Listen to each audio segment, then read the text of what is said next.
Hello, everybody, and welcome to session number 5 of our Quest for the Frozen Flame Adventure Path by Pathfinder 2nd Edition.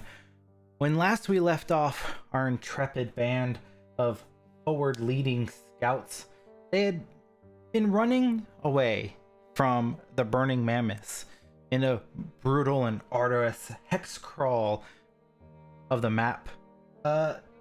Stumbling here and there, recruiting dinosaur allies, searching and attacking people along the river, and eventually finding their way towards the Gleaming Sun Lake, a common area that members would stop at during the following.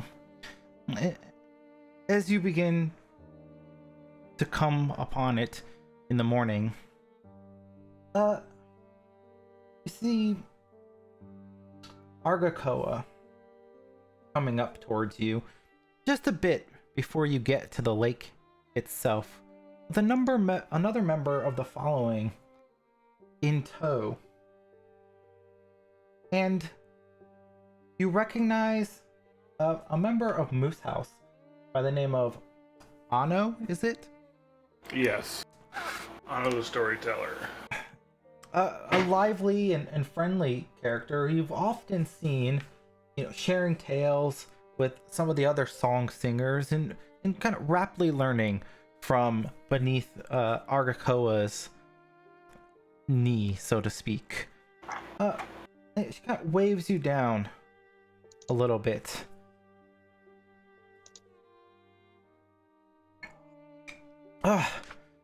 I'm glad I caught up with you.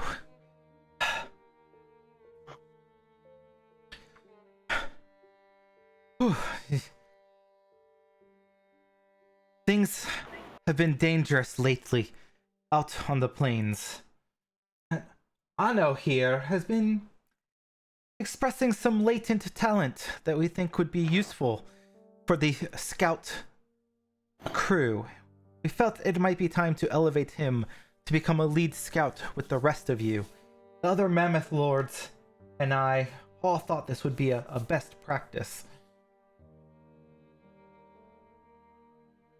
Miss me that much, did you, little brother?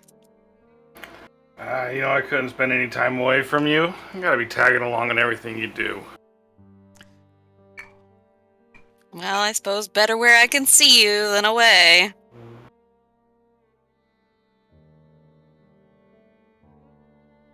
Yeah, I didn't realize you had a sibling, Teddy. I suppose we've never really been around much prior to this. Yeah, he gives a little bit of a wave, and as he does, a nice large turquoise hand kind of forms in front of him, just waving to the crowd. Ano the storyteller. I've been around.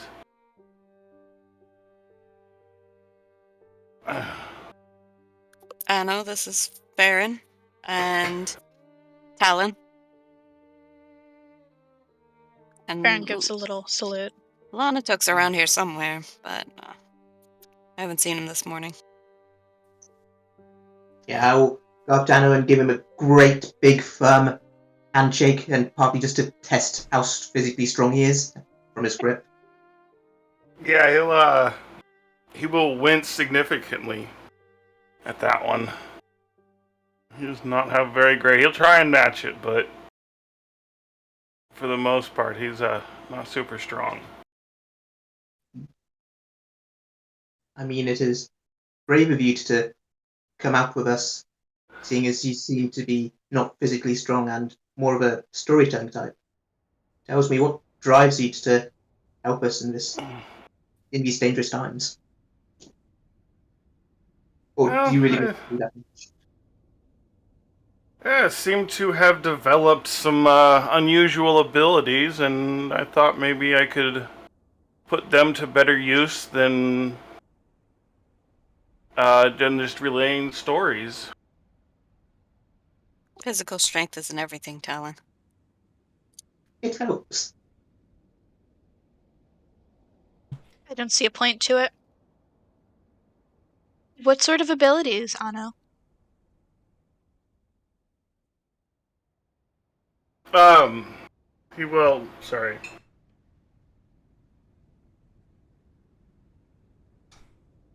So he'll kind of begin to tell a little story about over the last few months he has developed these sorcerer powers.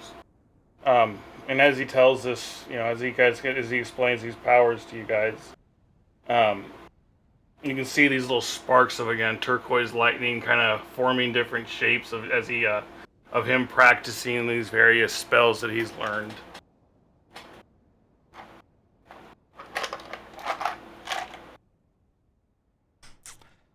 As these images kind of dance and form in the air, making the pictures of his storytelling, Argakoa kind of reaches into a pouch by her side. She pulls out a small moose carved pendant and hands it to Anno.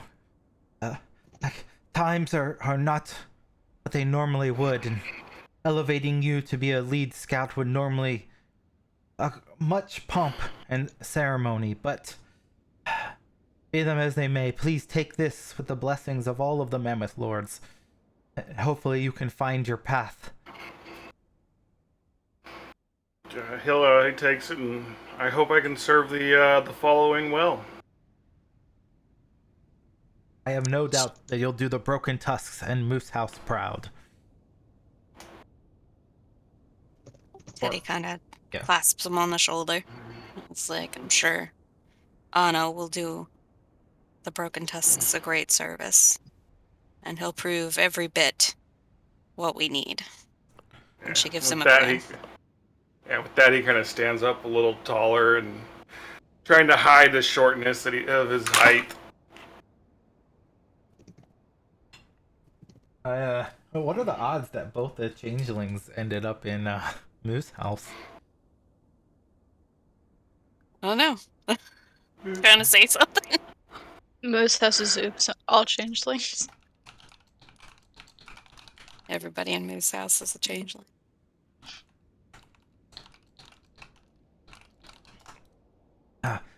Anyways, I don't want to keep you with your scouting efforts. I see the Gleaming Sun Lake is just a few miles away. Hopefully we'll have some good respite there.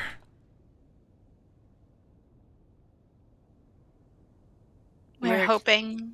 I don't think we've caught any traces of the Burning Mammoths, so hopefully we're moving at quite a good pace. It's been rough on most of the following.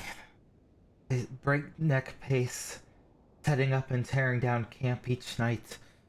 The mammoths haven't had an adequate rest for a while. Perhaps we could rest for a day or two at the lake if you're confident we're making such good time. Something to assess, I think. Hopefully we are. I would like for us all to be able to rest a little bit. I think that the lake would be a wonderful spot. Just Did we not hear there was a kelpie around? Surely those things are dangerous. Yeah, we have yes. Track it down for us. Like a kelpie. I'm not familiar with what that is. Another fey spirit? dangerous Mhm. fey spirit. Actually, I'm unfamiliar as well. Surely one of you more native types knows. Well, the young woman we talked to told us that they like to drown people for fun. Could I make an occult check on that? I can recall knowledge on that, or is it? You could do a recall knowledge, but it wouldn't be a cult for this one. So if you wanna do one for the Kelpie. It's gonna be nature. You could roll a secret nature check if you want. Yeah, I don't have nature. Alright.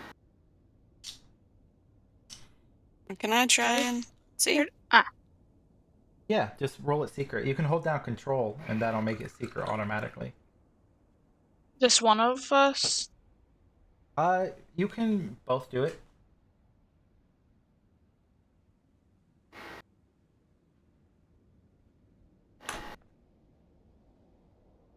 You said hold down control to make Hold it down secret? control, and then click the roll. It'll automatically make it secret. Does it do it from Token Action HUD as well? Yep, it works through Token Action HUD as well.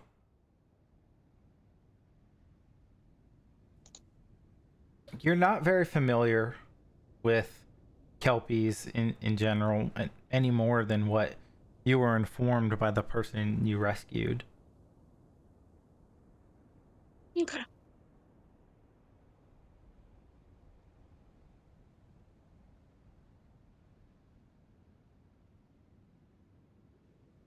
I'm sure it'll be fine. It will just go down in one strike, I'm sure. Mm-hmm. Just like the other thing yesterday, huh? Wait. Oh, you didn't do that one strike. I mean, yesterday it was all those people on the boat, and every one of them went down in one strike when I did it. I'm sure the story will reflect the proper number of strikes. He gives her Yes, a of course. sly grin. You're a storyteller, so you're now here to record my magnificence in battle and other things. One of them. Harbina was the name of the halfling rescued? Yeah. Arbina Far Wanderer, I think. Yep, Arbina Farwander. Okay. Has she made it back to the... Teddy would ask, said it was Argacoa who came out? Yeah, Argacoa. If... Yeah, she's back there. That was like a day ago. You guys walked her back. She's been integrating, learning more about Kelid customs, culture, trying to help map some of the migratory paths and routes that you've all taken in the past here. Okay. And, so, I don't know. Did you want to go with us to check out this Kelpie? Could be dangerous. She kind of gives him a wink. Sounds like an excellent story. Let's do this.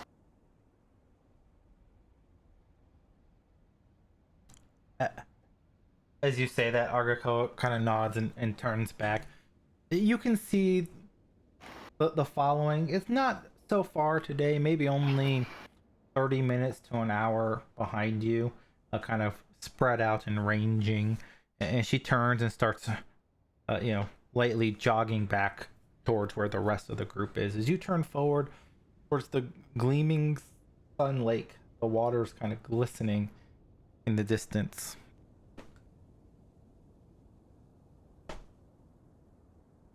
And as you approach, you see small waves at the center of this large lake that seem to reflect the sun and the clouds, a bright mosaic of rippling light that glimmers in the early spring air.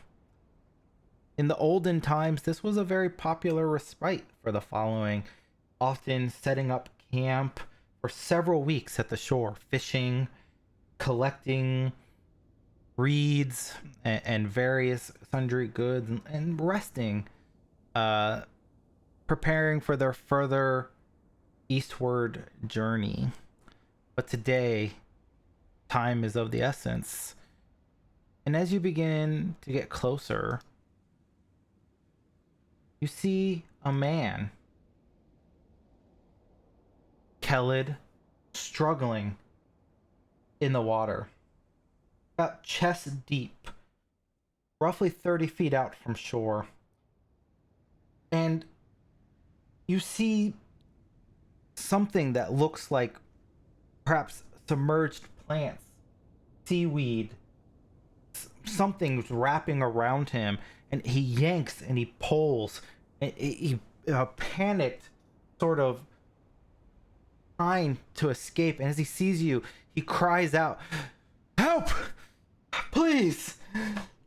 Come quickly, help!" So Teddy starts running for the water.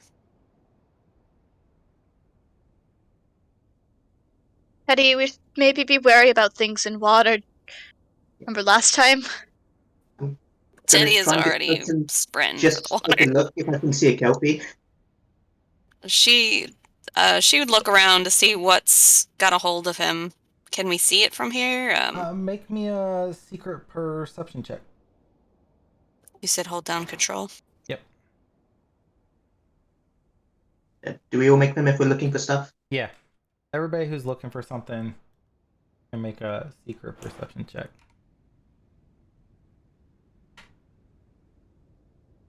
All right. You all rush forward. Ano, Talon, and Farron, you don't really see anything standing kind of out of the ordinary. But for you, Teddy, you notice that as you get closer, the struggling man,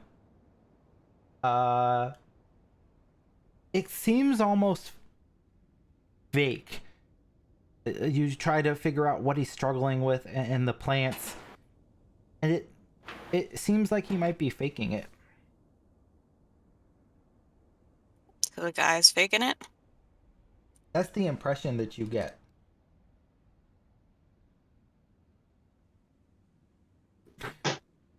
As you pause on the shore, he cries out again, "Help me, please!" He begins to sink a little deeper into the water. I'll go up next to Teddy and ask She what's like wrong. holds up her arm like to stop Talon from going in. I don't think he's real. Oh, what is it with rivers and tricksters? It's water elementals, people throwing booze. I mean, everything's fluid, right?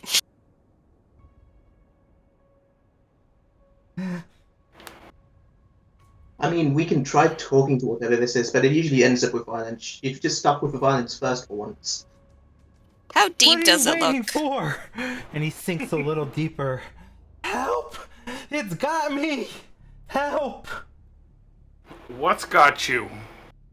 Some beast in the water!" So Teddy's gonna pull her bow out. Yep, I will get a javelin out to aim at the beast, quote unquote. Yeah, she's gonna fire at. Oh, probably. I can't do that, can I? That's not gonna work. All right. As you pull out your bow and prepare to draw an arrow, the man quickly shifts, changing form into some sort of strange seaweed equestrian type of beast, and he roars out at you. "Easy prey or not, food you will be." And everybody go ahead and roll initiative.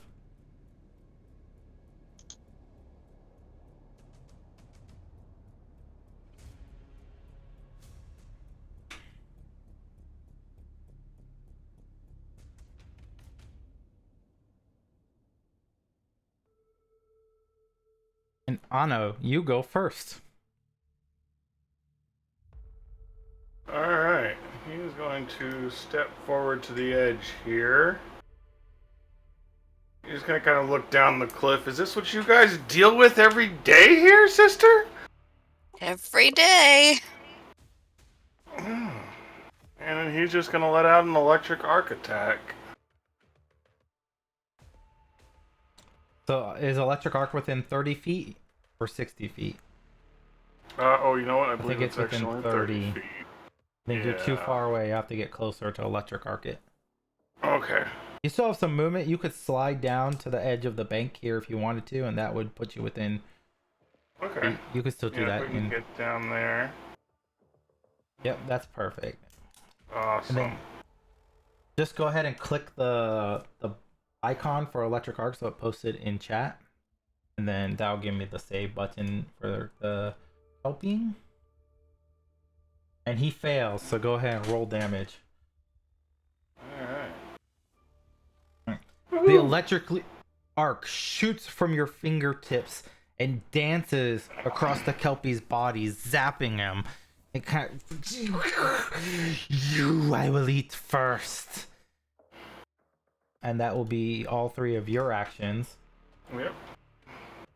So he actually looks at you, and as he stares at you, you feel inside your mind something begins to sort of invade it. Go ahead and click that will save throw there. That's not good. You find yourself suddenly becoming fascinated with the Kelpie. Its majestic movement, the way it moves through the water, its strong, rigid back, and you find that you want to move closer, as though you're compelled and unable to do anything else. All you want to do is get closer to the Kelpie and get on its back to mount it and try to ride the Kelpie, its beautiful form. Alright. So, as long as you are fascinated by the Kelpie, you must spend each of your actions to move closer to it. If you're standing next to it, you must try to mount it. Okay. So the only way that the fascination ends is if you're attacked by it. And if you cannot breathe water and you find yourself dunked underwater. And then you would be freed from the fascination at the end of the Kelpie's turn. Alrighty. And then it charges forward.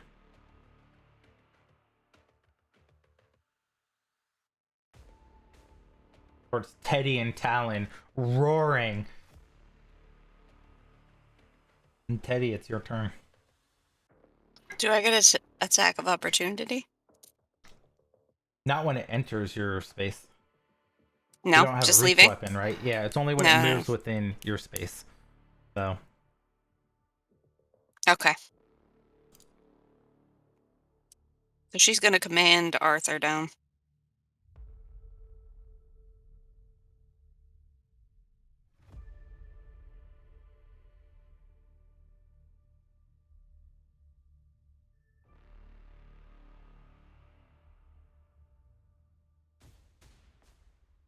She would man. Okay. So she's gonna try and stab it with her spear okay. and use she's gonna use a power attack. Okay.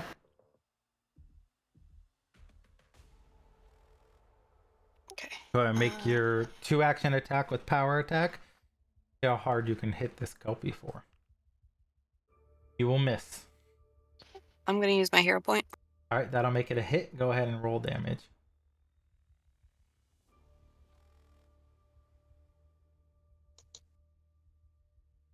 You stab your spear into the Kelpie's body and it lets out a roar. Tasty, Khaled. You will be my meal. And then Arthur still has one action. Arthur's gonna kick it.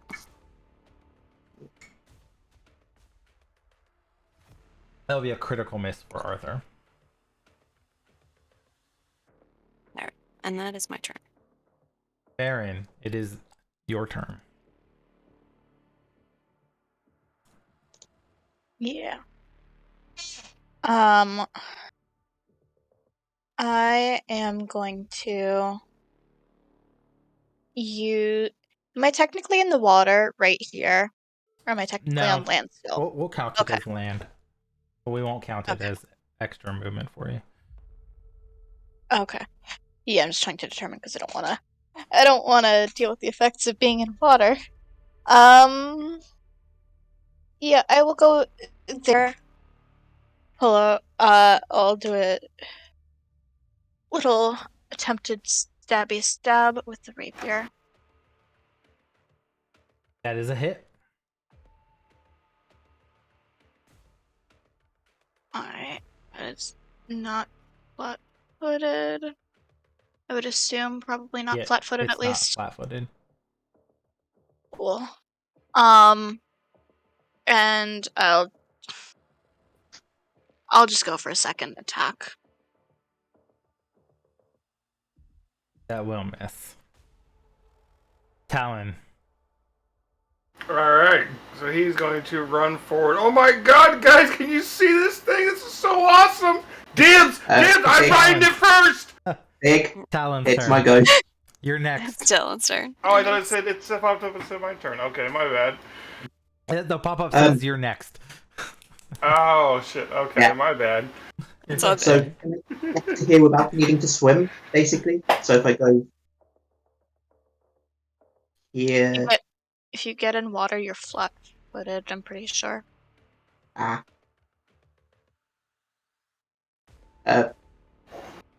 right. So I'd like to rage, and then I will use my sudden. Oh, damn it! I always do that one wrong.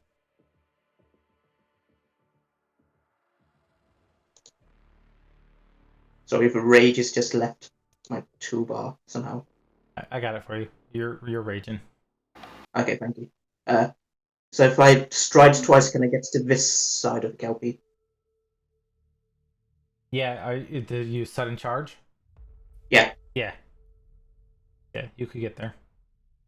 And then I will attack it while it's flat-footed, just screaming. And for Anno, who's never seen me rage before, like instead of it looking like normally angry, like my veins become like literal magma, and I just grow a lot hairier. So I'm not like a normal dragon barbarian. It's more like Linor, like the dragons from my lands, basically. Nice. And then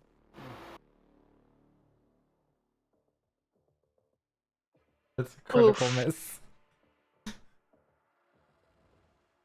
look, fire and water don't mix. And I'm just screaming at him saying, "So stupid Fey traitors, why are none of these ever nice to us?" Alright, Anno, now it's your turn. Alright, so now he's going to go running up, screaming, giddy and happy, calling dibs to ride on this thing. Giant seahorse that he thinks he sees. As he tries to climb on the back of this thing. Oh, it lets you. Alright. For some reason, it says Kelpie mounted Anno, not Anno mounted Kelpie, but okay. Weird. Alright, Kelpie, slow your roll. We'll just go with that, I guess. Not sure.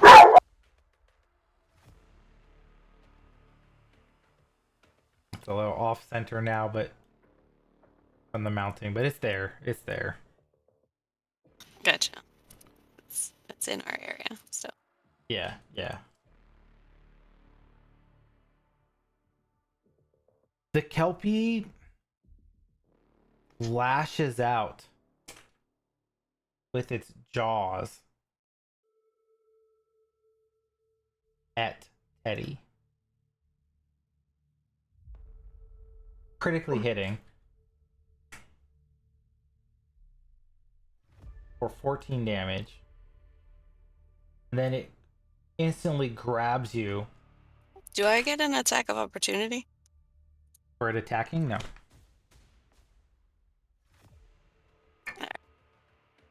Only things with the manipulate action,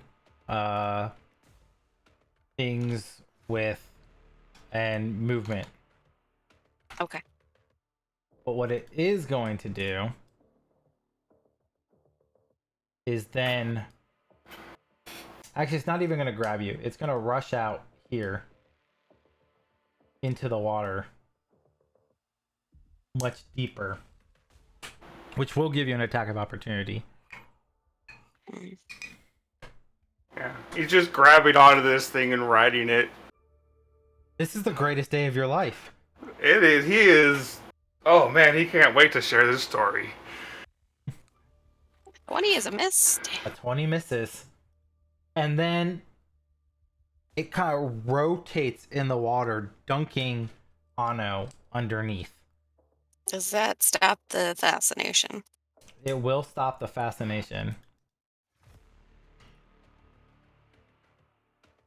And it will unmount you here as it's trying to it takes a strike at Ano to try to grab you and hold you under the water.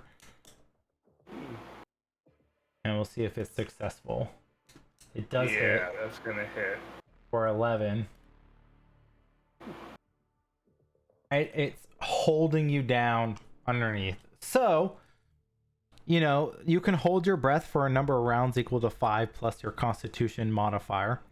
And it goes down by 1 at the end of each of your turns, or 2 if you got attacked by any spells or attacks. So we subtract 2 right away from that. So it's 5 plus 2 for 7. So 5 rounds until you would suffocate. And you're currently being held so that you can't move. So you have to try to escape. Alright. Put the wrong... We need to put that on. Oh no, give me 1 second. Normally isn't grab an extra action. Like, it's automatic, but it still costs an action, right? Oh, no, yep, you're right. So it can't grab you because it's out of actions because of the attack earlier. You are correct. Yes. So am I still grabbed? Nobody's grabbed.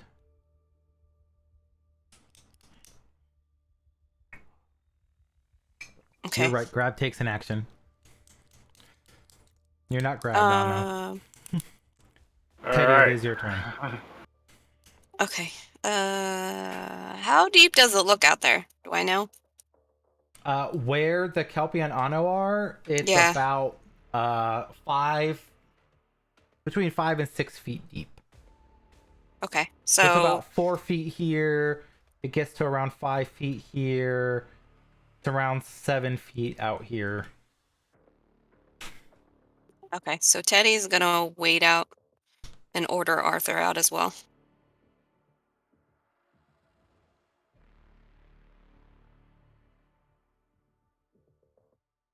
Alright. For you, this will, because the water is so thick, it will make you flat-footed. Okay. It's hard to But maneuver. I can walk out to there. You can. You're 7'3". Sweet. So it comes up to like chest height for you here, but you And- are a giant woman, so And Arthur is tall enough to walk out as well. yeah. I'm not gonna make him flat-footed. He's pretty gigantic, so Okay. Is Arthur close enough to attack the Kelpie? yes. Technically, the Kelpie would be like right here. Okay.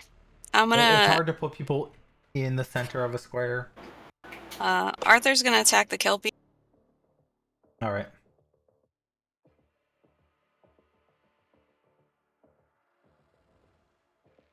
That is a hit.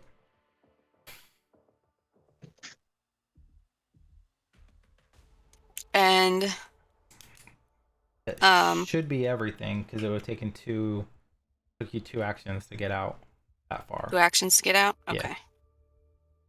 Alright, so then I'm done for now. Baron.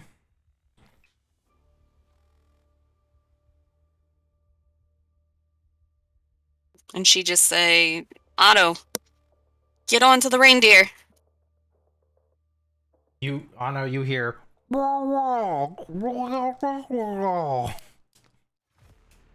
She'd be waving in Arthur's direction. If you're talking, Lily, you're muted. I'm not sure if you're talking. I have been talking this entire time on mute. Oops. It happens. Farron's gonna turn to Talon like, I don't know what they're saying. We're still trying to kill it, right? Yeah, I don't. yeah. Cool. Okay. Wonderful. Oh, I don't say yeah back calmly. It's like, yes, kill, must kill. You're raging. Wonderful. I appreciate the enthusiasm. How deep would the water be, like, here-ish and here-ish? Here, it's gonna be like 3 feet. Here, it's gonna start to drop off quite a bit. So, 4 to 5. Once you're starting it here. Okay. This area So- where you guys are at is the most shallow area. And then it drops off sharply up in this area where they're at. So my daggers do not have a very long range. I've been trying to figure out what to do. Alright.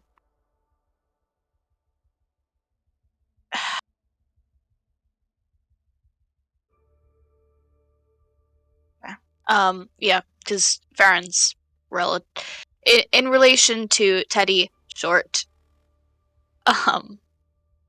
Figure out. I'm gonna do 25, 50, and you said this was about 3-ish feet here. Yeah. That'll take up all my movement, all of my actions.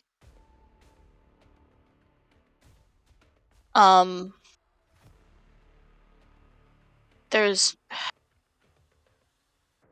nothing that I can move really through do. our spaces without. I'm gonna be too short in the water. Okay.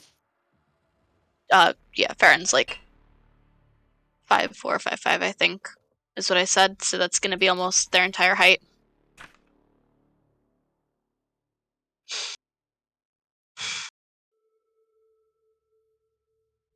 Yeah,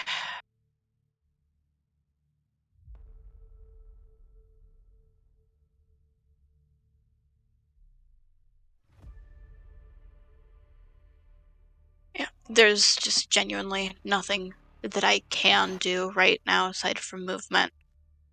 But they move so much in one round. Am I able to delay my turn? I think you can only delay on the first. Let me double check.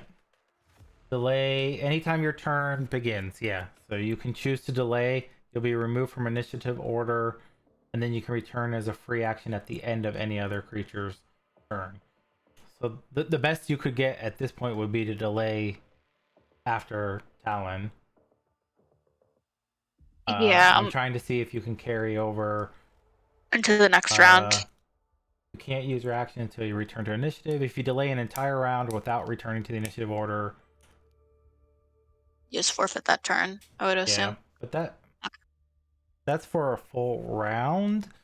So I'm just gonna I'm gonna rule you can, since you're giving up this turn, I'll let you interject at another point up until your initiative comes up in the next round. Okay. Yeah. And I'll double check if that's right or not, but okay.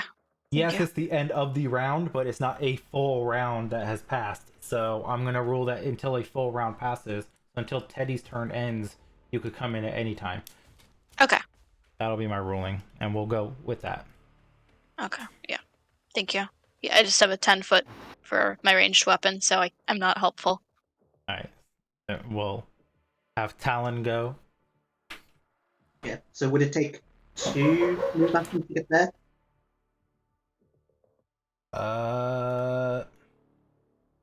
Because how much water is difficult to drain? Yeah, that would take 2 for you to get there. You could get here with 1 action. Right. Okay, I'm just gonna sudden charge again, just wading through the water to this spot, and then I can hit.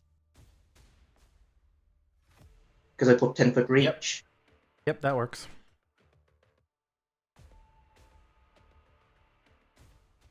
That is a hit. And I'm gonna do the old Talon classic and just use a hero point to make that a crit. Okay. So that is And, 32 damage.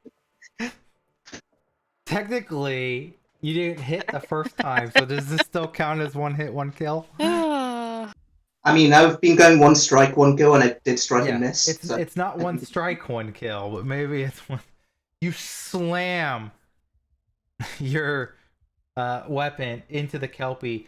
It crashes into the creature's skull, and it just glares at you with anger, even in death, defiant, as it glares at you as you strike it dead, and his body kind of just begins floating kind of in the currents. As Ano, you're able to push yourself up to the surface as combat ends. And I just scream, just fry. I just scream, fry traitorous horse.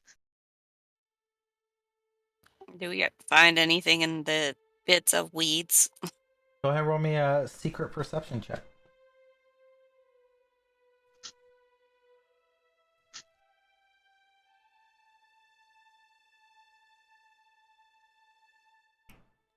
As you kind of search through the creature, you notice a series of kind of umber-colored nettles kind of woven through its seaweed hide. And you've actually seen nettles like this before, wrapped up in the map of the explorer that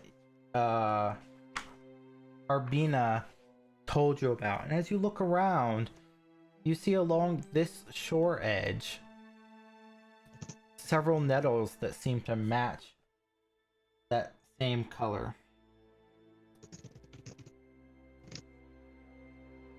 Gotcha. So she's just gonna grab Anu and put him up on Arthur's back and then walk back to shore. Yeah, he's gonna lay there kind of holding his side. I don't remember seahorses doing that. Yeah, I don't know what that was. Fern's gonna wave for them to onto shore, getting out like their little healer's kit. So, can Teddy check out the nettles? Yeah, roll me another quick perception check.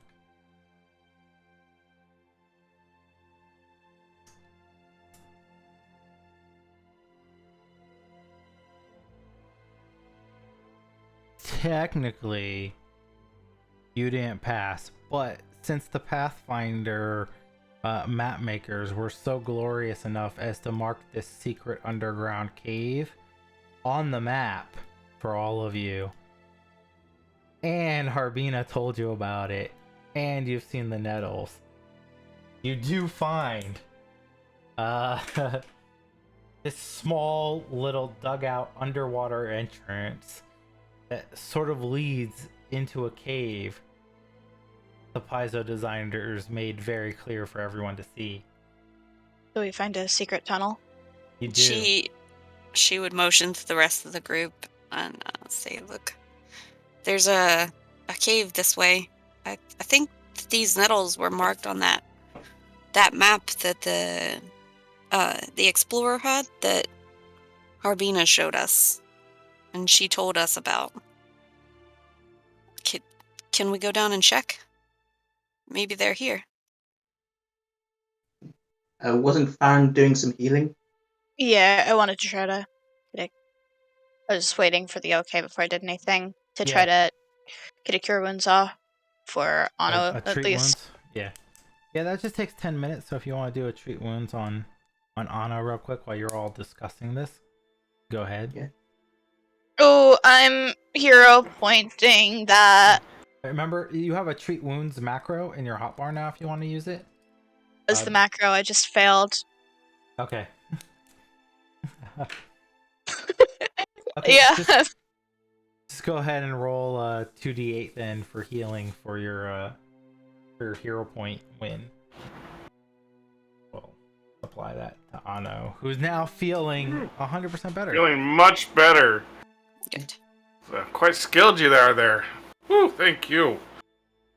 You shouldn't chase after strange creatures in the middle of the water. How could I pass up the chance to ride a giant seahorse, though? My goodness, you're just like my sister.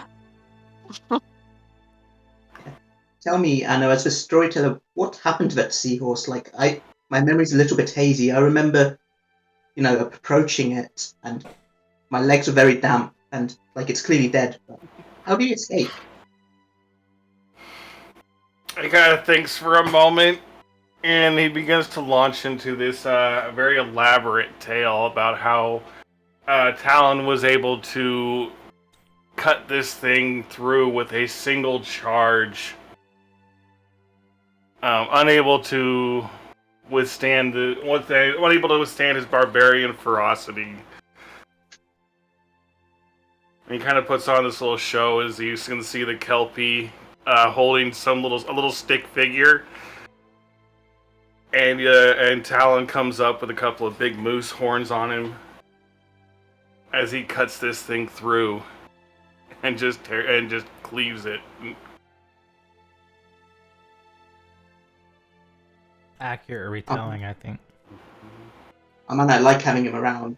Where was my professional, deed keeper all this time?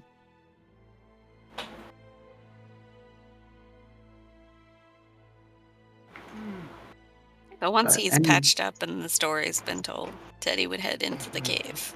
Yeah. As you head in to the cave, you see what appears to be a small horde of the Kelpies' former conquests. Bones and skeletons, tattered remnants of clothing that have rotted away over time litter the cave floor, as well as a small backpack that's starting to show kind of the passing of time, but is still relatively well intact. She picks up the backpack and looks in it. As you search through it, you see 2 stones inscribed with strange runes. A vial of liquid and a pendant carved in the shape of a crying angel and a small hunk of amber that could carry a little bit of value should you seek to trade it in the future. And that's all in the loot sheet now. Okay. And she'd bring it all back out to... do we have anybody who can identify stuff now? The majority of items can be identified with any of the 4 main knowledge skills. So Arcana, Occultism, Nature, Religion. It just takes 10 minutes to do it without a feat to make it faster. Per item? Yeah, it's per item.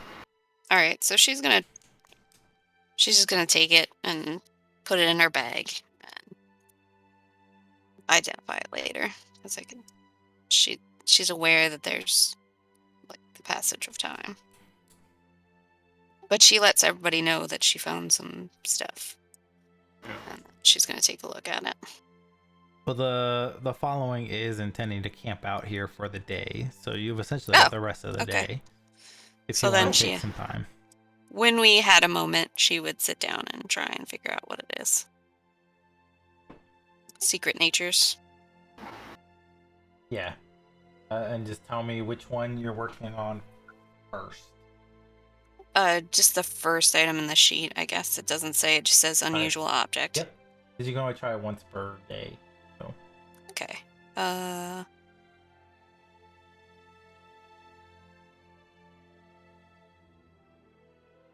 You have no idea what this first item could be.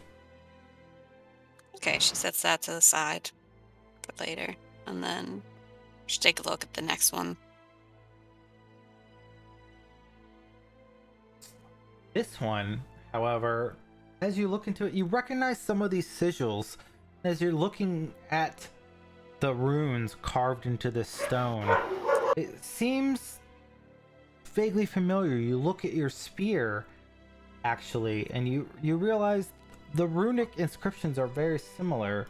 And this must be a runestone of weapon potency to increase the striking power or accuracy of a weapon should it be inscribed upon it. Cool. And then she'll take a look at the next one.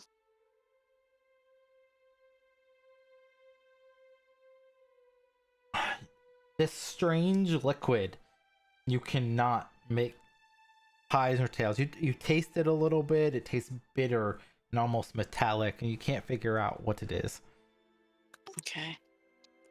And she'll set that one aside and then take a look at the next one.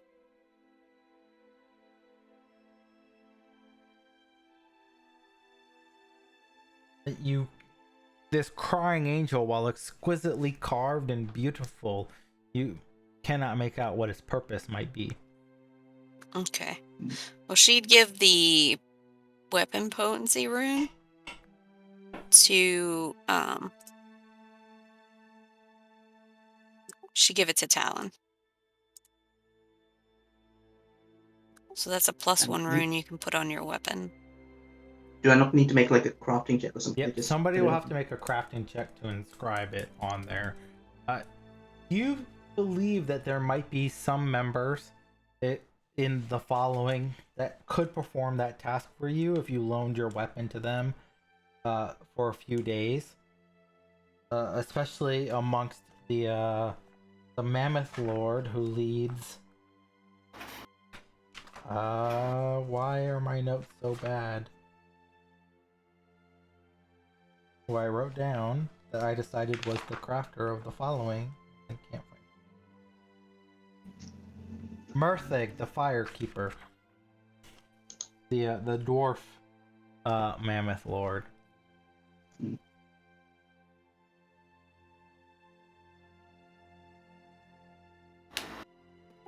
Should I just leave these in the sheet until they're identified? Will that make it easier? Yeah. I mean, if it just takes a nature, I mean, I could Yeah, give it to go. I have a Mine's pretty quite good nature. Yeah, Other I've people also can got a try fairly- it. It's any of the four main identification checks, right? I'd like to go for What's those who have pretty good. She give them Nature. to Farron to take a look. Yeah, I'll take a look over those 3. Yeah, there's an angel statue, another rune, and some sort of liquid.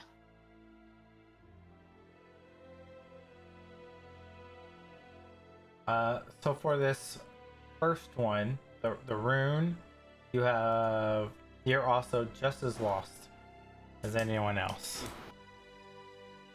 I'll post all these in chat, and then other people can spend time trying to figure them out if they want. Yeah, I'll go ahead and take a whack at them. That's for the liquid one. It's bitter on your tongue, but you have no further understanding of what it might be than Teddy has. Very bitter. Perhaps this is something that Lanatuk would like to become inebriated off of. I suggest we not give it to him. Oh no, I fully agree with that. But it might be something he would like to. For this last item, however, you are able to recognize, you've heard tales of talismans that you can affix to accomplish things. this angel pendant you once heard from a traveling merchant. You could affix it to your armor, and if you were to attempt to try to administer first aid to somebody and botch the attempt drastically in such a way that you could cause critical harm to them, you could activate the angel in order to prevent that harm from occurring, and then it would lose its magic at that point in time. Just like a one-time use? One-time use. Consumable. Gotcha. Yeah. Yeah, I think upon realizing what that is capable of, Farron would go ahead and take that for themselves.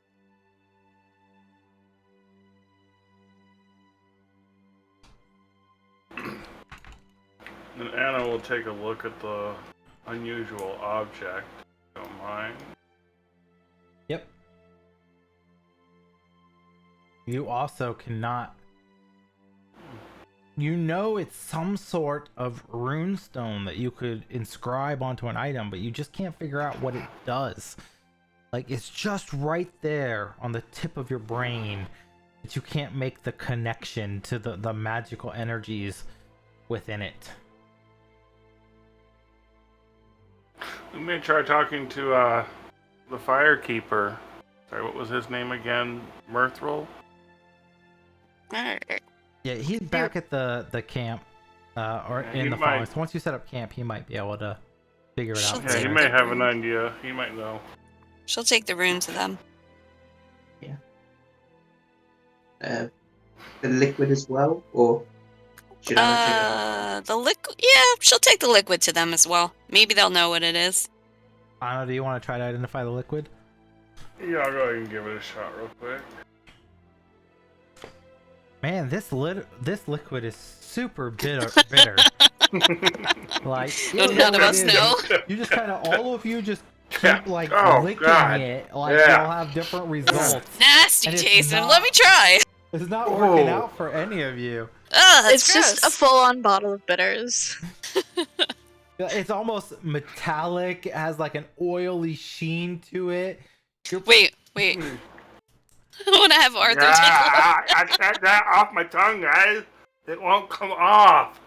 No, I'm just kidding. I don't think Arthur's trained in any Arthur's skills. got a +1 in nature, He's trained in the skills of being cute. athletics, and survival, and acrobatics.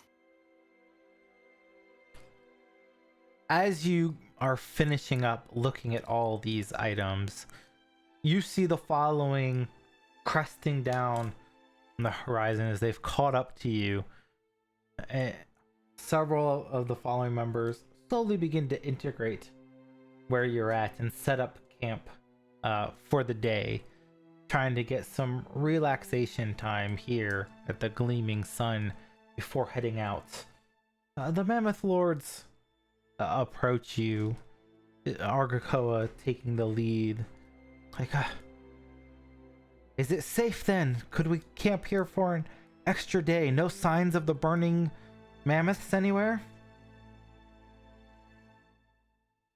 I don't want to risk giving them extra time to catch up to us. I know that the pace has been hard, but the more distance we put between us and them, the better.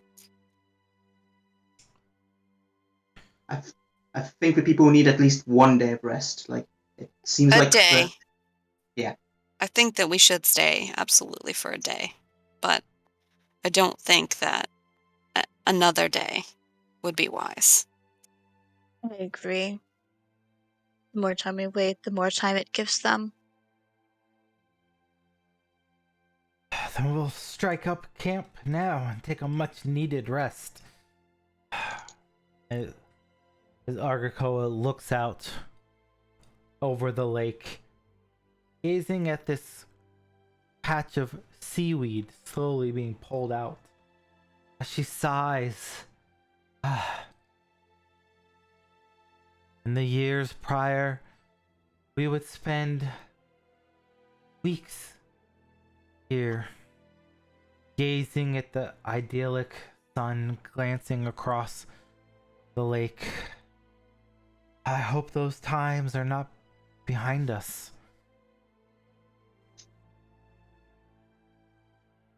We're doing that now. And she grins a little bit.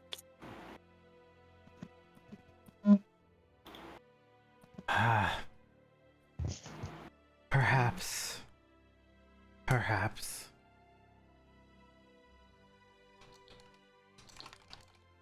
Anyways, I'm sure that you're tired from your...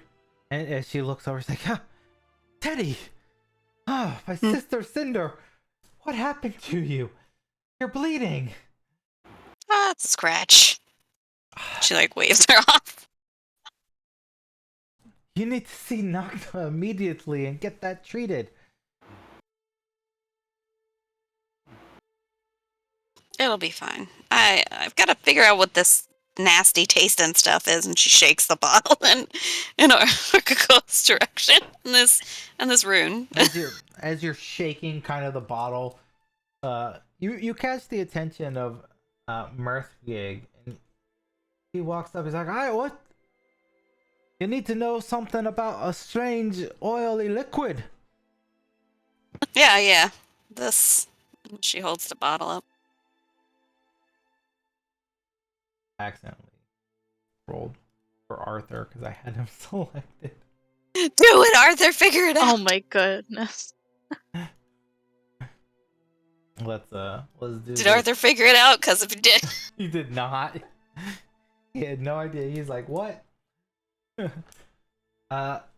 Arthur's like, I've seen this before with some of the traveling caravans, actually.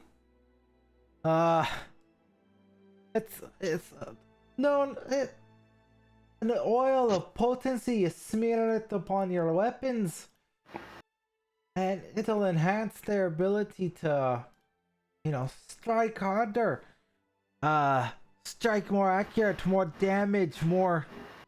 Or you can put it on your armor actually and make you more resistant. It's a potent, magical item. You said it tasted nasty. Did you try to drink this? It's an oil, not a potion. Why would you try to taste it? Tasted terrible. Blah. It was. Why? Because it's a magic oil for weapons and armor. It's not meant for you to be drinking like Lanatuck and Mammoth's milk. Here, when do you guys take this stuff? I mean, if we're speaking of potency, would you be able to assist me, Mammoth Lord? We found this rune, but I'm not sure any of us can affix it to my weapon currently. Yeah, there's a +1 rune. And we have this other one that I couldn't figure out what it was. None of us could. I think that I might be able to help you with affixing it to a weapon, but it's gonna take a little bit of time. And what's this other one you got? I'm like, let me take a look at that one. While he looks, I'm going to just go up to Teddy and try and fix her wounds, because technically I can heal things, and like Teddy says, the wounds aren't that bad. Like, it might be in Talon's wheelhouse. Yeah. He's like, as he's doing this, he's like, this line right here, you can see this squiggly line here means it's tied to incorporeal creatures. This is actually a ghost touch rune to let you strike at the undead bastards. She'll take that. That would be good to have. If you ever run into any ghosts, that'll be a good thing to have. I hope we don't run into ghosts. Wasn't there? I hope we don't either. Wasn't there meant to be a ghost we were meant to see? This noble spirit, or was it like the kind of spirit that Lanatuck drinks? It might be that kind.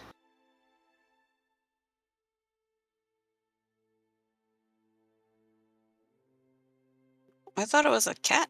Wasn't it a beast? And Argakoa steps forward as you're discussing. Sarstic was once a great and noble creature, a guardian of great and honorable spirit. But now he is an enfouled spirit.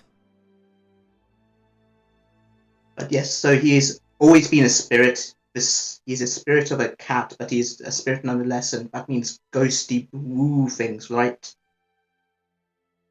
All right. Well, then could you attach that to my spear? And she, like, would reluctantly hold it out, if you wouldn't mind. I could. It'll take me a day for each rune.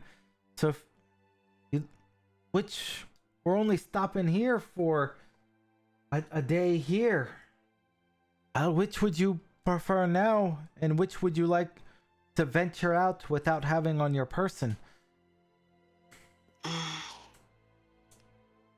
Maybe leave a ghost one until later. I mean, we're not expecting to reach this We're gonna noble have to spirit. stop again, aren't we?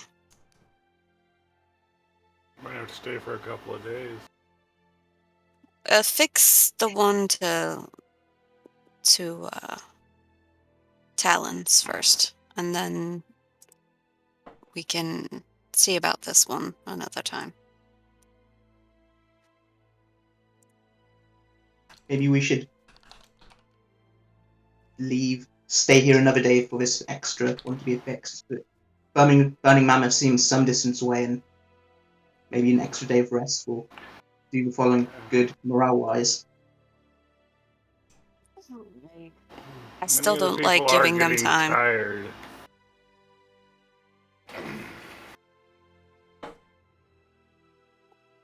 I know that I think it night is was. time to give at some point. We may as well give it now while we have some days and some respite. The mammoth lords kind of look among themselves, and Argako, Letsu, Nakta, Mirthgig, they kind of walk away and talk. And as they do so, they look back at the rest of you. They're like, we have decided. We will rest here 2 days to ensure that you are armed and equipped as best as possible. We've made good time amongst the Burning Mammoths, and we will take this risk to ensure you are well prepared going forward.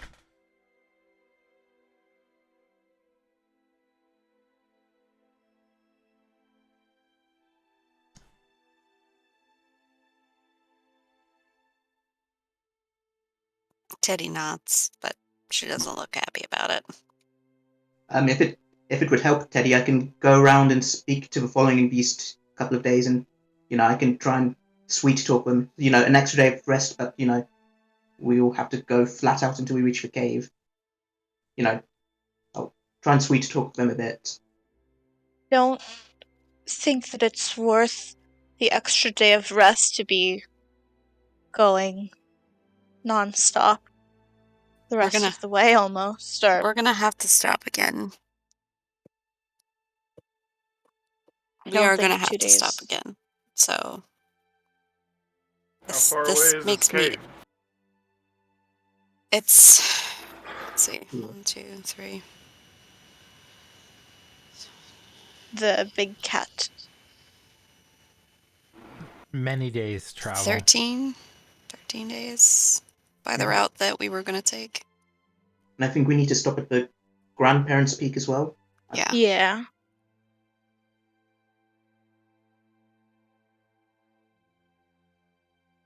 That's including the day that we would spend there. Or if it's more, then it would be more. I mean,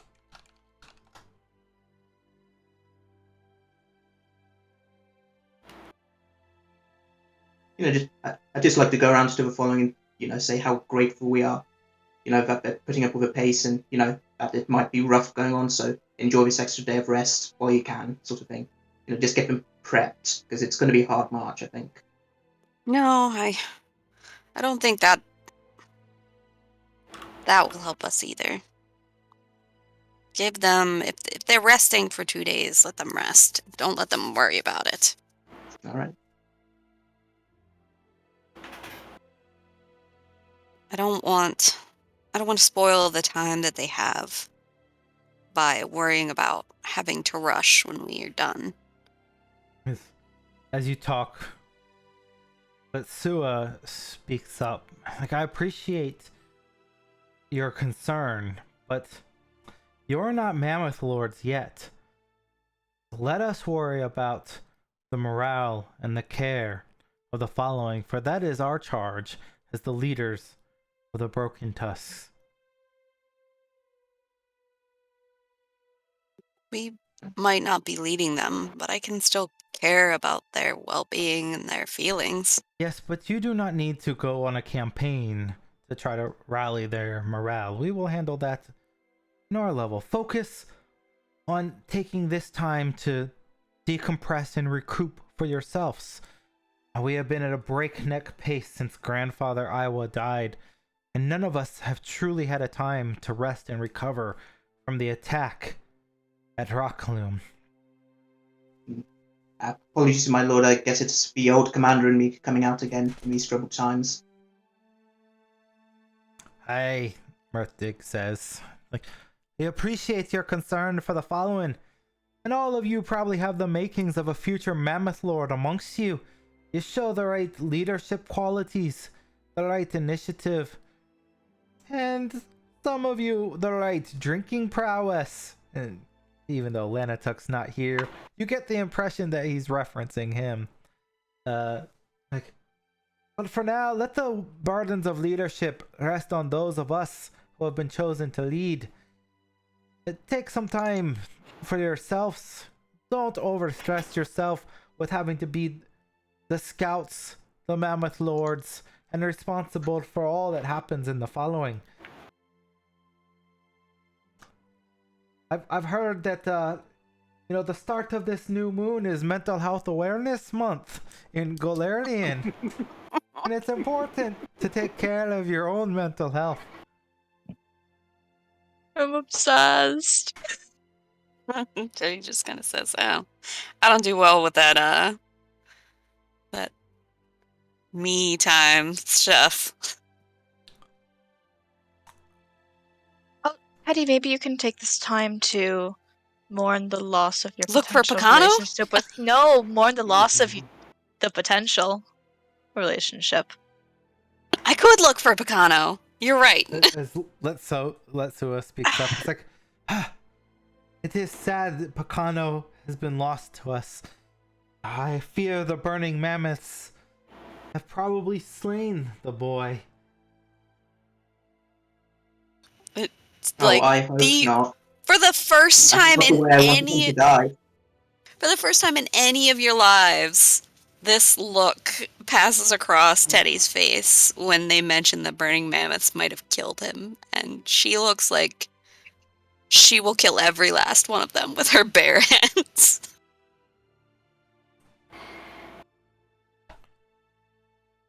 This is the nastiest look that Teddy has ever made in her entire life. At least it looks very sweet.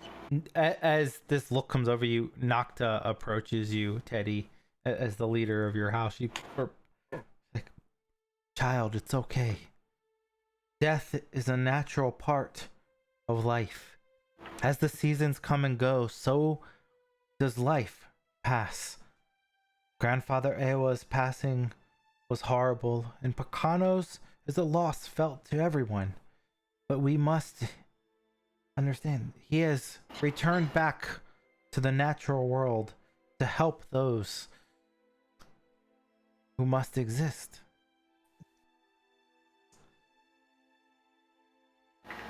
I know that everything passes, and to everything a season. But I will absolutely smother all of their flames. As you mention, that Latsua speaks up a bit like, well, remember, Grandfather Iowa's charge was to find out what happened to the primordial flame so we could once again unite our fractured tribe. Please, in your loss and grief, Teddy, do not forget the principles for which the Burning Tusks stand for. Broken Tusks. The Broken Tusks, yes. We were originally. Yeah, the Burning Mammoths. I make mistakes. It's all merging together after a while. It's just. That's the goal. The goal is to become the Burning Tusks. Right, together. All together. Unity. That's what Letsu was saying, right? It was purposeful. And she, like, hearing what Grandfather Iowa had said, she kind of, like, remembers herself and says, well, maybe not all of them. But whoever was responsible.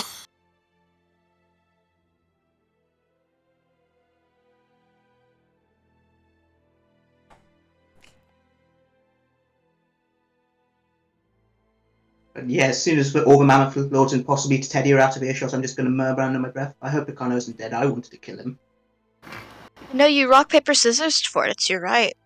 You Baron, totally would won you that right. hear Talon muttering under his breath? But Are no, you looking probably right at not. him? No, If I could be reading his lips. Make me a perception check. We'll see if you're looking at Talon to read his lips. shit. I forgot. It is set DC 15. If you're How's that? critical success, you got every part of that.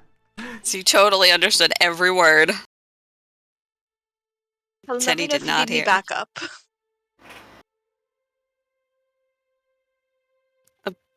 Did you say that out loud? Did you say it out loud? Huh? Yeah. But No, I'm just what? going to Did you just say it out loud? Oh, yeah, Yeah. no, I said that out loud.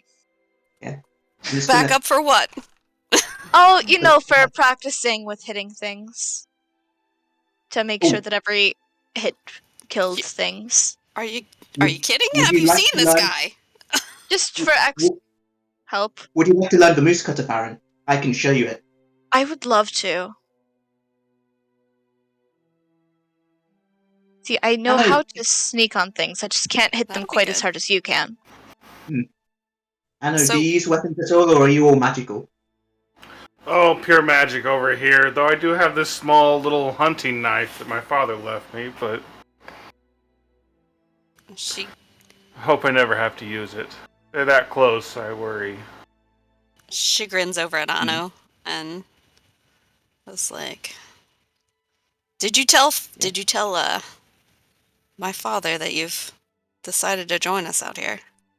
Does he know? He gives this look like, oh crap, I knew there's something I forgot. She just chuckles.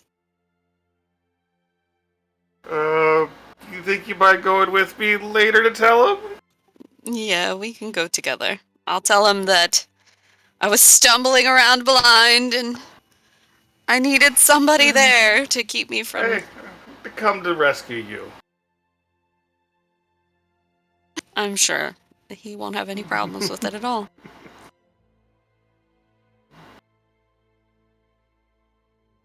And she pats him on the shoulder.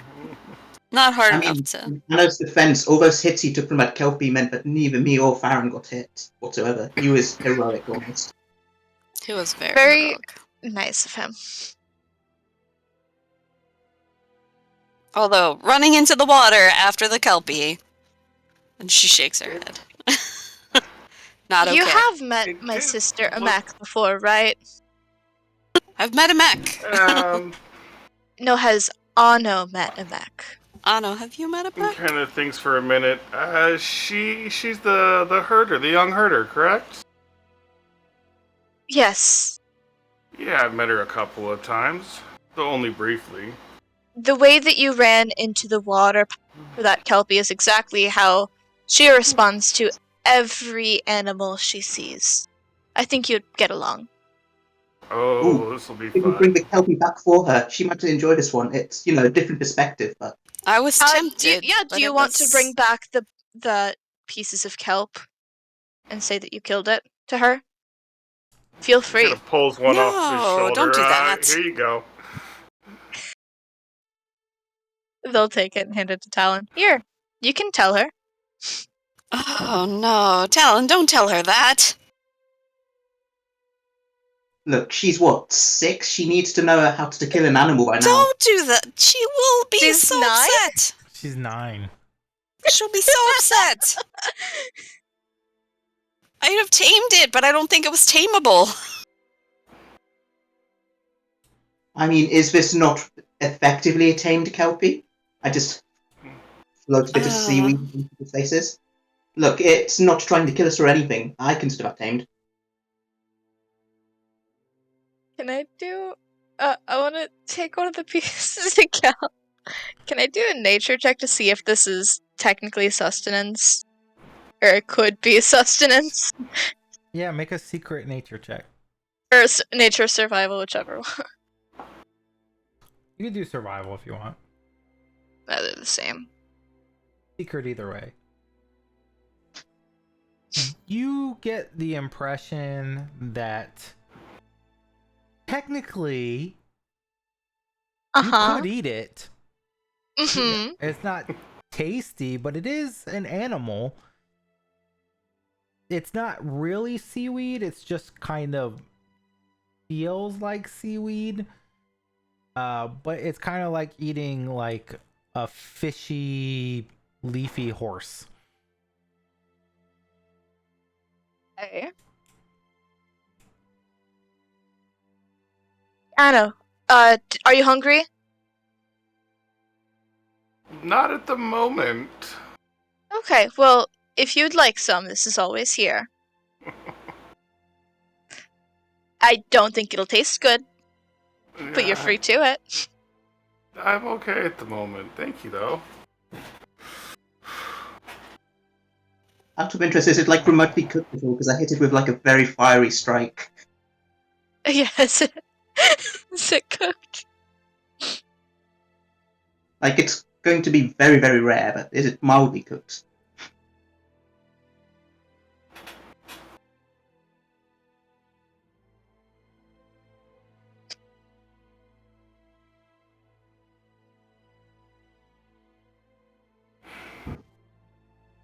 Oh, sorry, was that a question for me? Yes. Can you repeat it? Uh, I thought you were asking Farron, and No, I think he was just asking if it was cooked, technically. Yeah. it's not technically cooked, but you could cook it.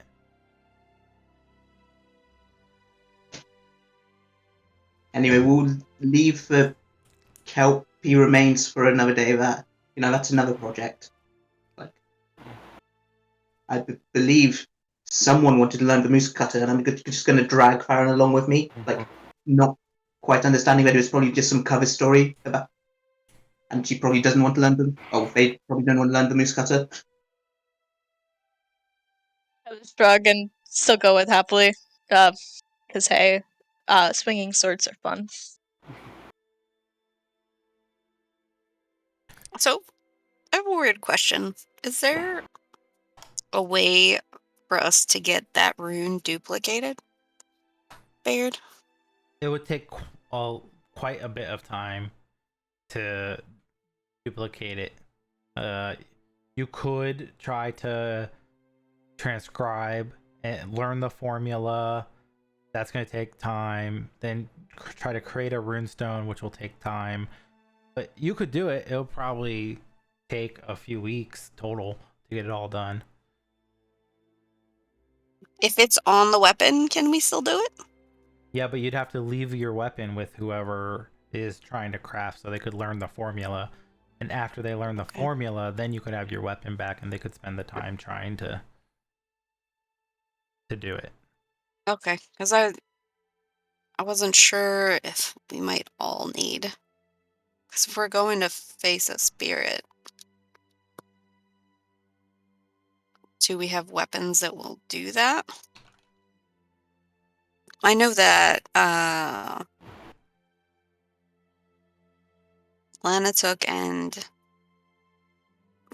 Anno have magic, so that's fine. But does Farron have magic? No. Magic of And- being sneaky. What about Talon?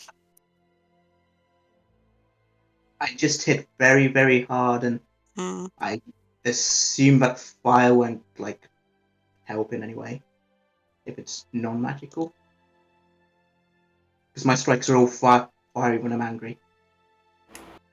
Do you think that there's enough time to transcribe it between here and there? At least for one more? You would have to spend. Let's see, it's 4 days plus then reduce the amount for each additional day based on proficiency rank and the existing level. About a month. No. That is definitely not acceptable.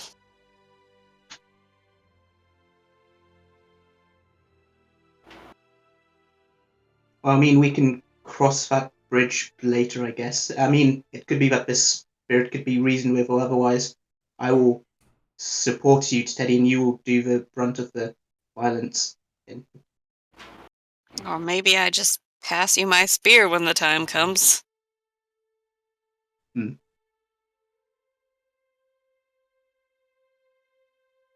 But then you won't be able to do anything, Teddy. Go ahead don't- and roll secret religion check. If somebody's trained in it. If nobody's trained in religion, don't bother. Is anybody trained in religion? No. I'm not. Lee, I am. Go, go, go, go. I think it's because of the absurd amount of skills I have. Because rogues are awesome. Skill monkey. Every skill in the book. There you Listen. go. Every skill ever. That's a question mark on the dice for me. Question mark. Question mark. Questionable. Yeah, everything they're saying jives with you pretty well. You know, ghosts are pretty much immune to being touched in any way, shape, or form. Without this runestone, everybody's probably going to be pretty much useless. Yeah, we shouldn't go and try to fight a ghost until somebody has these runes on their weapon. Right. Yeah. Which is why we're putting it on the spear. However, that's... I was hoping maybe we could get one more person with some sort of ghost touch. But magic could hit it, right? We've got quite a bit of magic. I can I definitely would- pump it full. I would hope that magic could hit it. Plenty of room for my brother to shine then, and Talon, I don't have to be the one who lays the beast to rest. If it's you that is required, I don't mind lending my spear to that. You know, as long as your brother doesn't try to climb on the back of the ghost. Yeah, well, we'll see about that. And If she, it like, gives doesn't him a look look. fun, as long as it doesn't look fun, we should be okay. I mean, the Kelpie didn't look fun to me either, yeah. but that's just my opinion, at least. Did threaten to murder us before you climbed onto it, so, Just popping into a bit He of just kind of looks a little sheepish. just popping into a bit of mechanics talk. If I'm going to be doing the ghost touching anyway, could we not just put the ghost touch rune on like my geese arm instead of a spear? Or do we want Teddy Maybe. to do some I don't know. ghost spearing later? Yeah, since you have to do the potency rune first, because you have to have at least one foundational rune to do it. But since you'll have the +1 potency rune, you could have one property rune such as ghost touch. So you could have both since you found this potency rune. Yeah, I mean, just to save like some weird weapon swapping later on, if I'm going to be doing the violence either way. I mean, there's nothing saying you will be doing the violence. I'm just saying that if it's you who does it, Hmm. I don't mind sharing. Alright. Should we just stick with Ghost Touch on your spear then? I don't care. Do you want it on yours? I just don't want to hog over runes, that's all. Well, from what I understand, these decisions are typically solved in one way. Rochambeau? Done rock, paper, scissors once.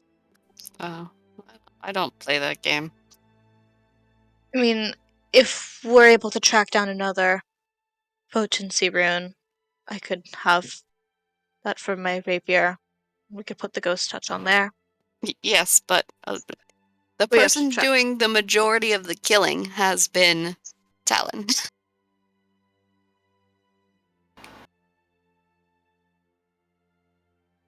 Should we just do rolls then? Like, Just low roll me, high Just- roll you? you take the ghost touch rune because you have the plus Okay. 1 now. Alright.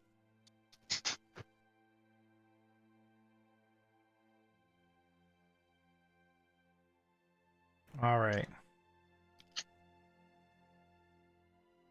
As you guys settle in to your plans for the day, Mirthgig sets up a small little portable forge and begins preparing for setting the runes as the camp kind of spreads out. Is there anything you guys want to do during this little bit of downtime before we just time skip jump forward? I think Teddy and Anna were gonna go talk to her dad. Yeah. He's gotta go fess up to joining the party. I think Farron was about to learn some new tricks from Talon. Yeah, I guess. I don't know.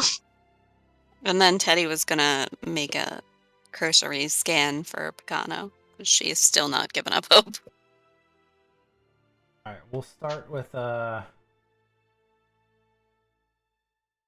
you guys heading towards Teddy's dad. While the training, of course, is going on. As you approach, he's kind of rushing down one of the mammoths.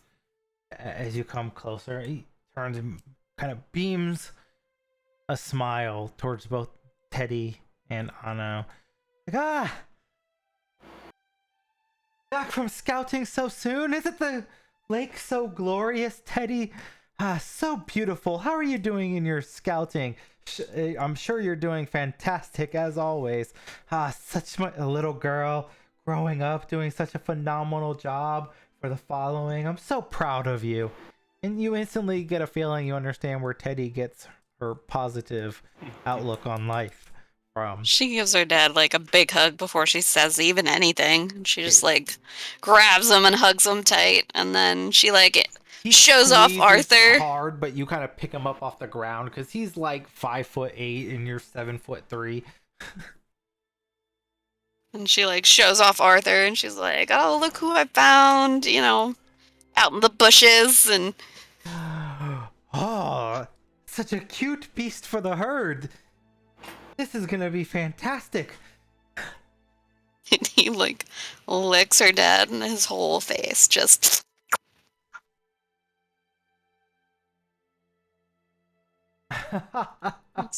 So I was thinking that Anno should totally join us out there because he has so many skills that would be useful when we're out scouting. I don't know. Is this something that you want to do? You want to join the scouts? It's something I've been hoping to try for, yeah. I need to...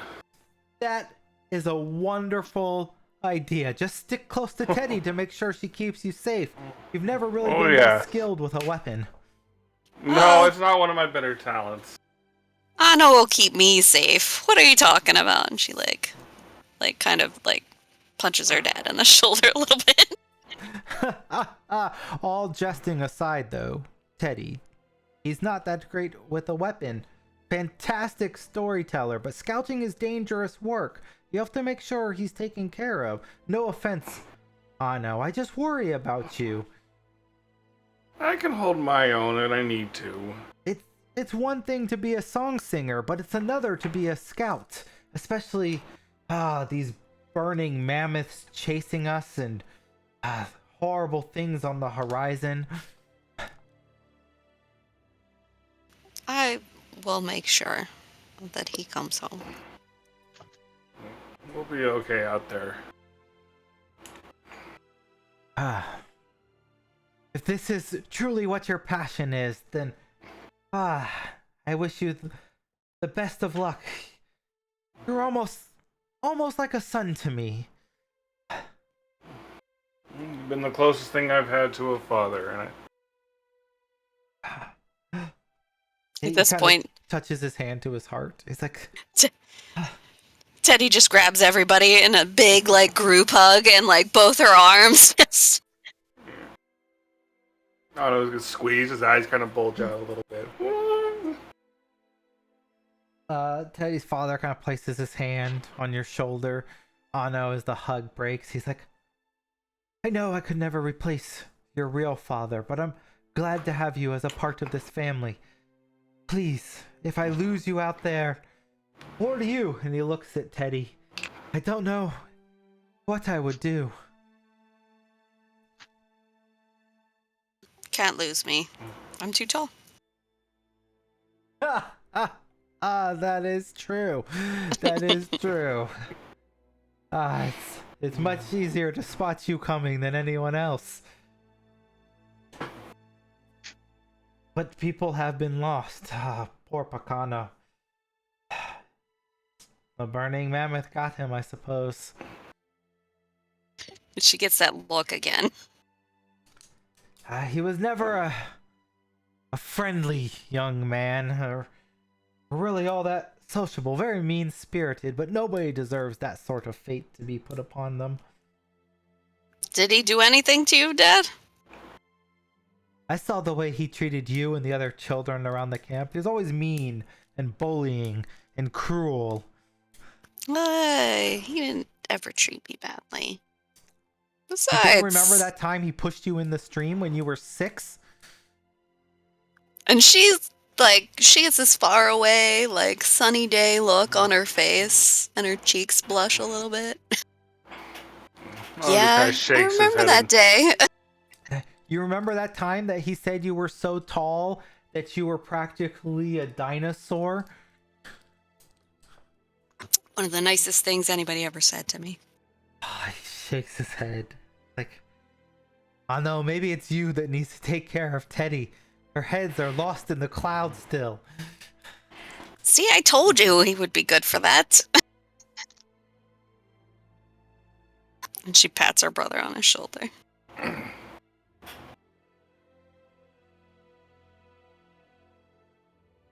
Gotta keep me grounded somehow.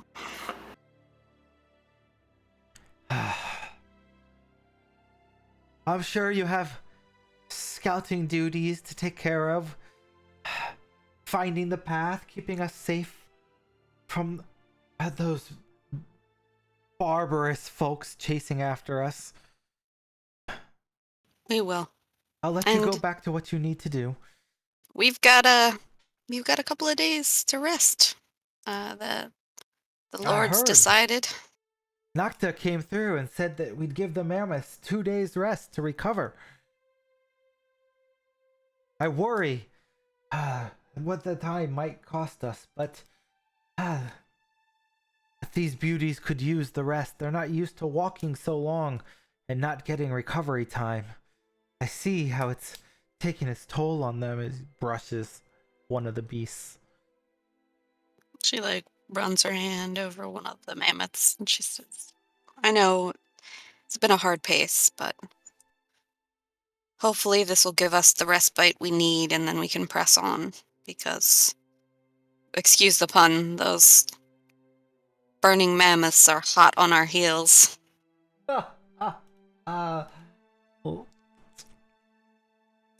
You silly Teddy. always with a quick quip to brighten the day. Oh, you know. She, Don't let other people's sayings get you too hot and bothered. she, she just snuggles and, like, gives her dad another hug. A tight, tight one. Go! The two of you, get out of here! Go spend time with your friends! I'm sure you have more important things to do than keep an old man company. No.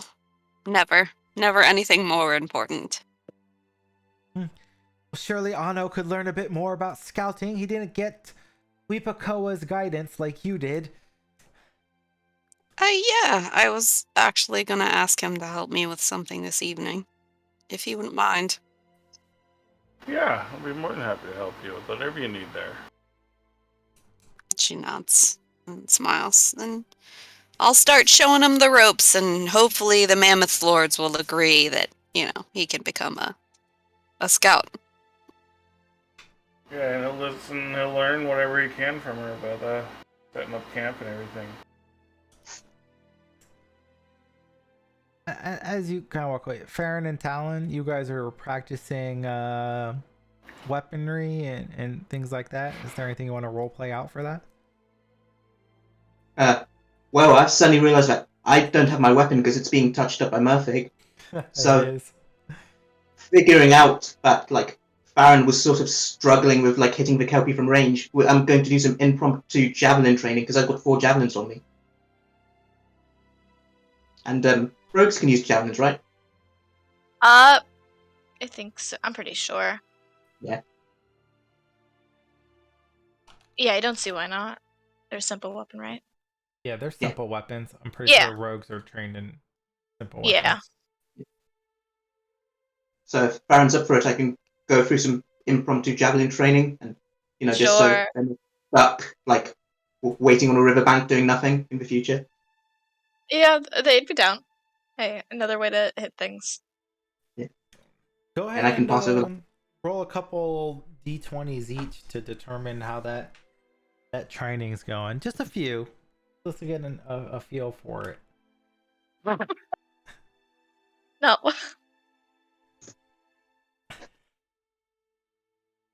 Well, that second round of tutelage, Talon, proves much more effective. As your first throw kind of hits just off center, and you're trying to show Farron how they can do this properly. They launch one, and it just flies off randomly in the distance. You take a little bit more time, kind of slowing down, showing Farron the ropes, and hit one dead center bullseye as Farron follows kind of suit, launching one, and they hit kind of just outside like you hit in the past. It seems like they're picking it up a little bit.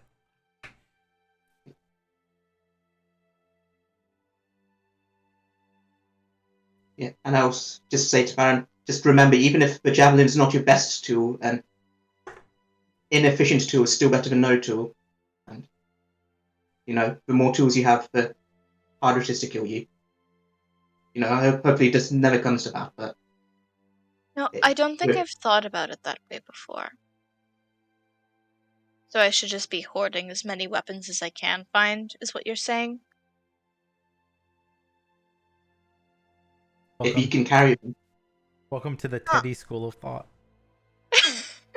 Hey. And I'm happy to, like, pass over... I can stick them in the loot sheet. I'll just give, like, 2 javelins to Farron. Oh, thank you. Yeah, Farron is very grateful for javelins and offers one of the daggers in exchange. If you would like it. Sure.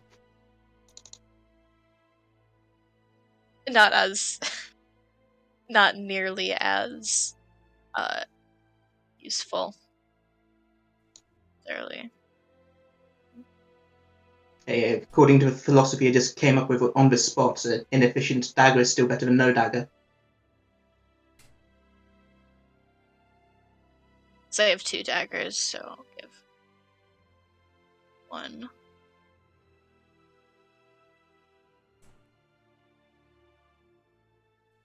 Step a couple of my javelins in there.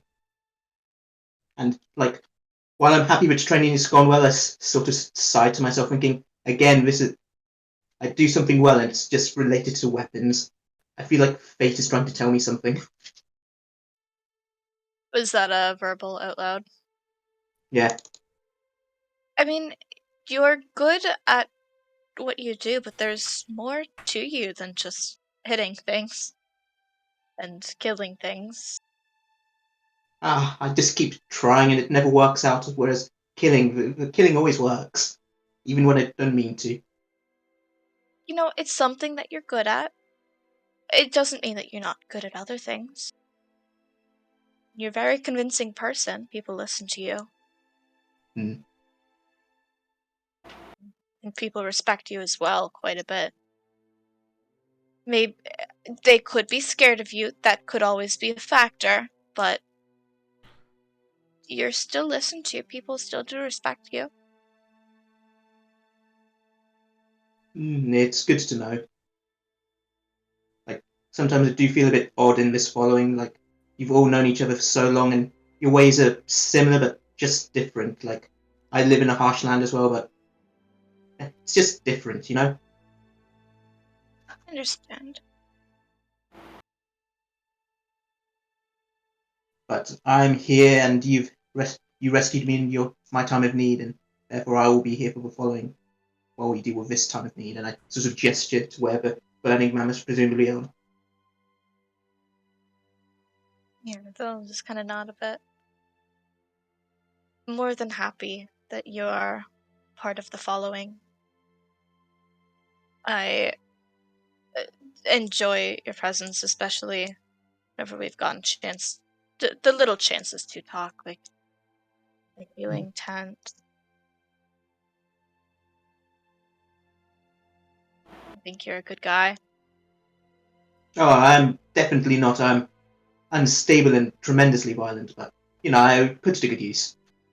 You know, sometimes being violent is what's necessary, as we saw with that Kelpie. So, it was still a good thing that you did to kill it. Saved Anno's life. Probably.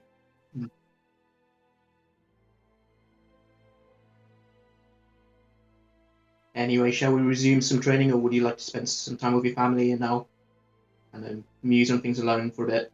If you'd like to be alone, I can leave you. More than happy to stay out a little bit longer. Yeah. And with that, I'll probably just do a few more javelin drills, and, like, if things go really wrong, like, theoretically, you can stab some of them, and I'm going to try and attempt to do a moose cutter with a javelin, but it clearly doesn't go well, because they're not quite meant. It's like trying to kill someone with a dart, I guess. A really long dart. Alright. As you continue practicing those weapon drills throughout the day, Teddy, you were gonna search for Picano, I believe, right? Yep. Are you taking Anno with you to search for Picano? Yeah. Go ahead and roll me a couple of secret survival checks.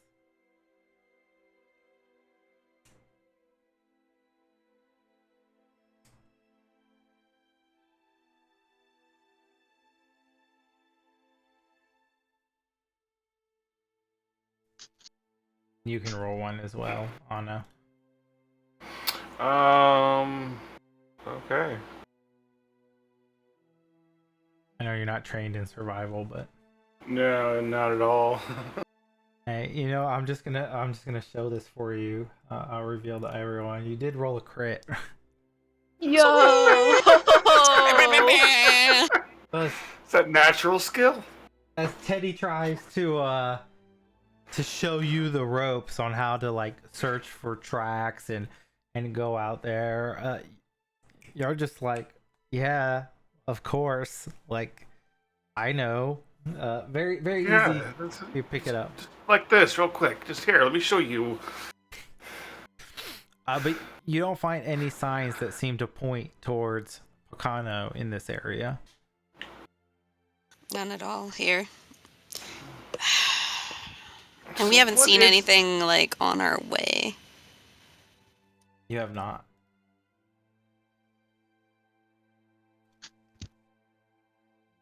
So what is it that you see in this guy, sister? Why are we out here wasting our time? She like clucks her tongue and rolls her eyes, and she's like, you know, you're like the 15th person who has asked me that in the past, I don't know, 3 days. We apparently have vastly different memories of our childhood. I don't know. I like him. I get why he is, you know. I know he's a jerk sometimes. I get that. Sometimes? Yeah, sometimes. I don't know. I see something that I I don't think the man's suppose ever had a nice word to say to anybody.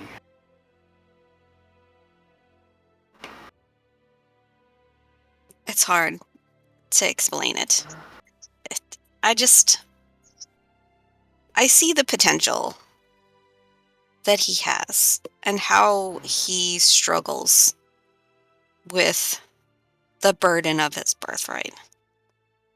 And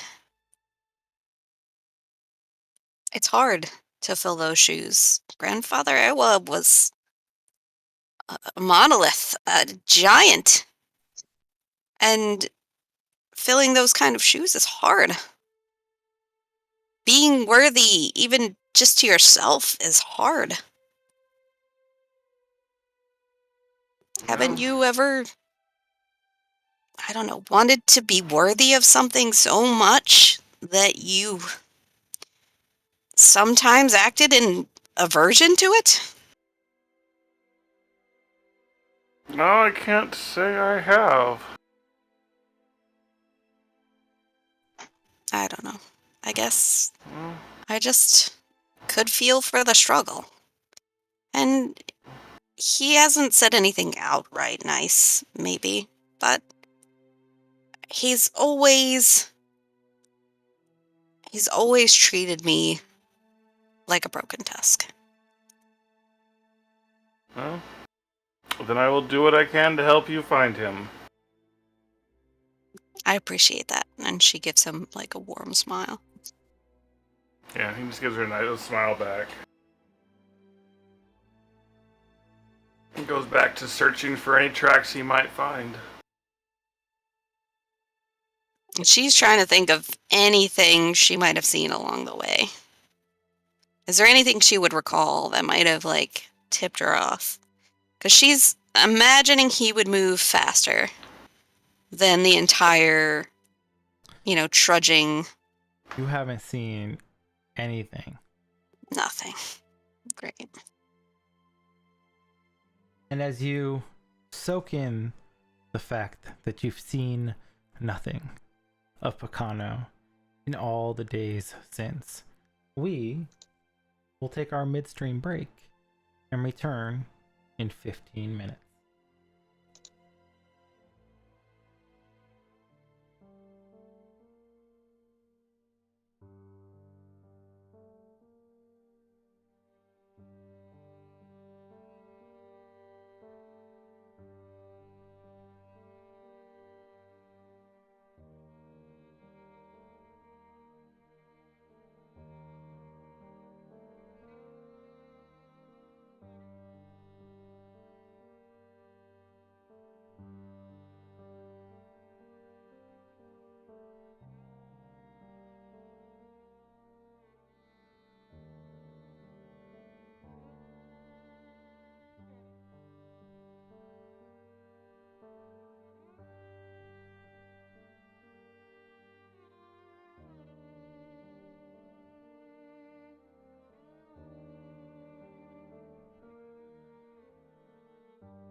And we are back from our midstream break. As you all spend your time over these next 2 days, sort of relaxing and decompressing, Talon Mirthgig affixes those 2 runes to your weapon. You feel sort of the enhanced guidance and potency and an almost shimmering quality suffuse your blade as you prepare to set out for the next day.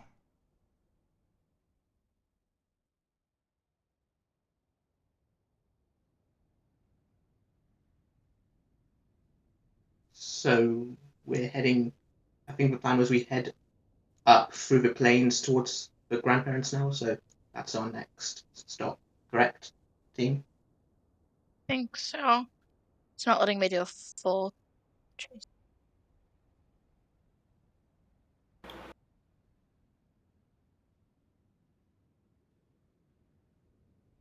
Did we end up staying 2 days? Yeah. You did. Yeah. Okay. I just wanted to make sure that wasn't progress from. Okay. Cool. Cool. Yep. Nothing eventful occurs Can this day of travel. can we tell that they're that close? You can tell at night the fires in the distance over the tundra have grown closer.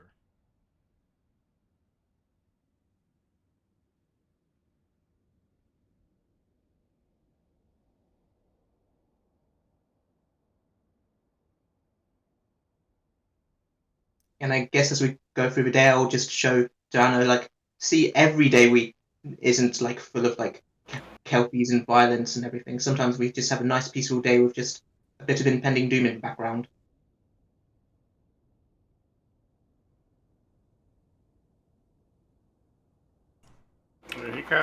He's listening along, but the lack of action kind of keeps him disinterested, and he's just kind of nodding along. Yeah, yep, yeah. Mm-hmm. Teddy would still be showing him like anything she could about, I don't know, snares that she learned or. Yeah, that would. He'd be following along with stuff like that. And then at night, she definitely would be pointing out the flames in the distance.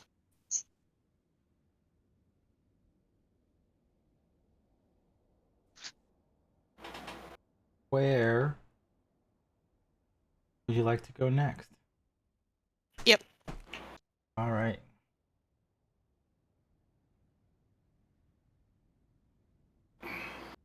As you move through this next hex, about halfway through the day, you go to refill your water skins from the flowing river.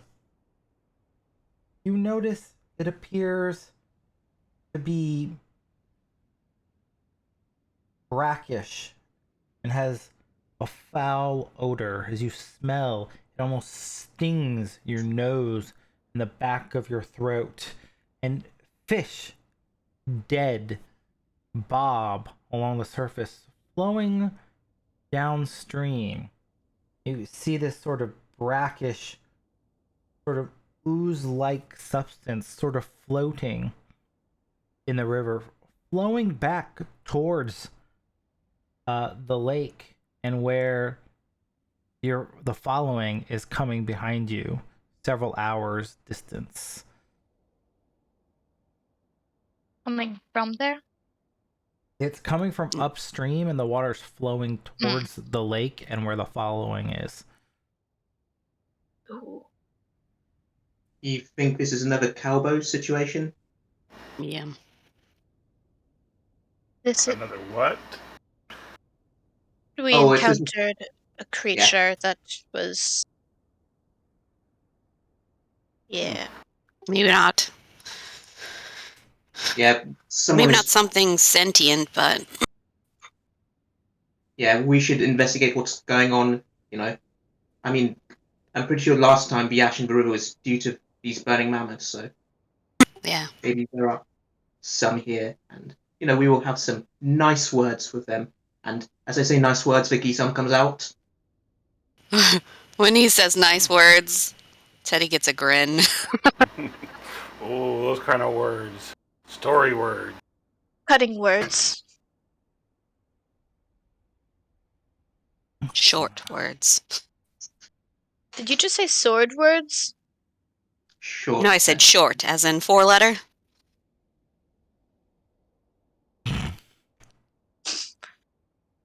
Sword? That's a... Okay. So you had to investigate, I assume. Yes. Yeah. How are you moving? A quick rush, keeping an eye No. out. I guess what I'm Stealthy asking is rush. Keeping an eye out. exploration activities. I have a macro for that somewhere actually to request exploration activities.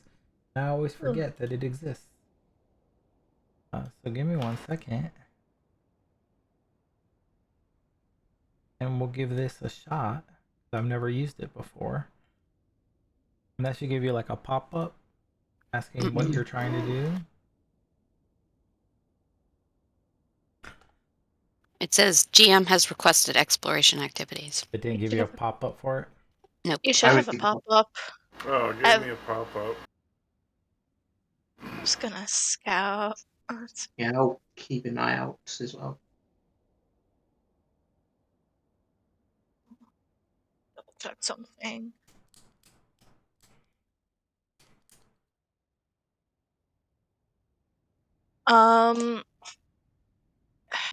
If I was... no, I'm going to scout because I have the bonuses relating The scouting. towards that. Well, that's Yeah. the only thing that Teddy would be doing is like keeping an eye out. If Should I'm we using be, the like, scout following the leader exploration... instead? Yeah. Should we be like let Farron scout as the scout and just we should follow the leader instead?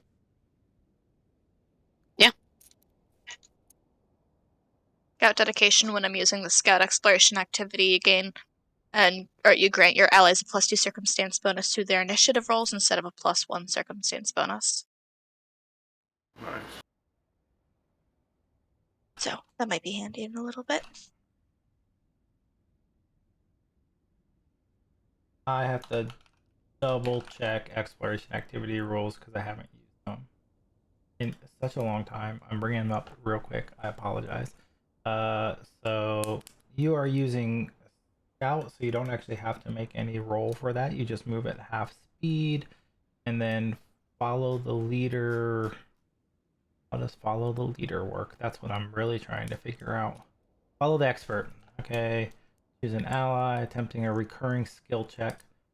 Well, there is no skill check for scouting, so you wouldn't follow the expert for the scout activity. That's what I was thinking. Yeah. So do we make follow the expert? So you only really need one person to scout, so other people could do something else if you want, right? Because everybody gets the bonus if one person in the party is scouting. Okay. So other people could attempt other things if you want. I don't really see anything that would be. Yeah, can I do a quick detect magic on this stuff in the river here and Yeah, see if I get anything? yeah. Can I do an nature check to see if there's any kind of animals or creatures that I know of? So the detect magic doesn't come back with anything. Are you trying to figure out if there's animals nearby or something like that? Well, I just want to know Or- if like this sludge is made by like a creature or if it's, man-made. What I want to know is if like a creature left this behind. Is there some sort of animal or beast or creature that's would cause this? If you want to try to make a secret nature check, you can. And if I'm not scouting, can I attempt to seek instead? So I'm just going to see if anyone's laid any traps out or anything. Yep, you can do that. And you don't know of any creature that could have left this behind, Teddy. And then for a seek, so you'll go ahead and roll a because search activity will require a seek, and a seek should require a perception check because that's a skill action. Secret. Yeah, so make a secret.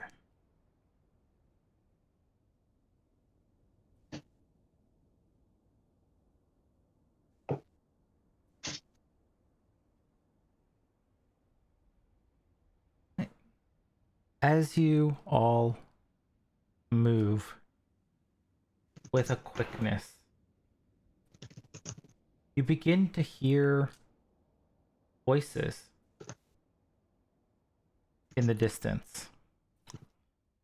As you Do I hear them? Farron, you do not. As you kind of burst out into a small clearing,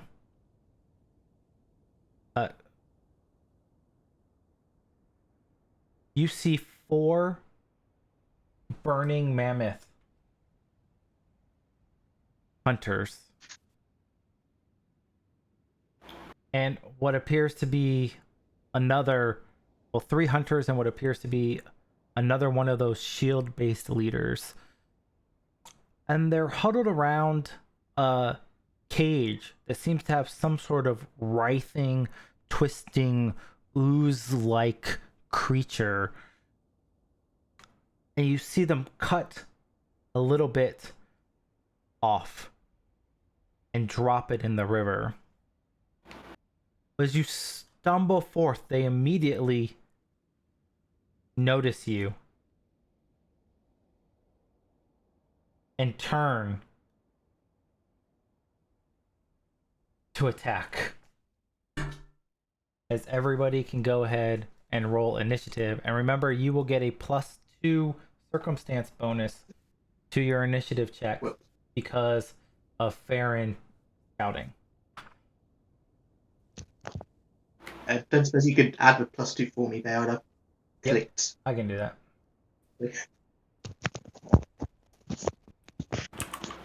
How do we add the +2? Circumstance when you click bonus. it'll pop up. You can see circumstance bonus, hit +2, and then click add.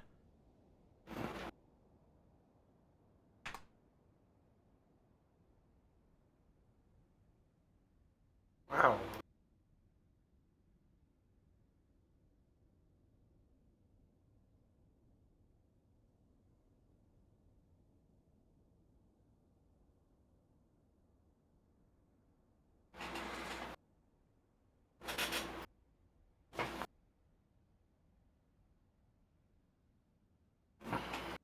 And Baron, you will be the first to go.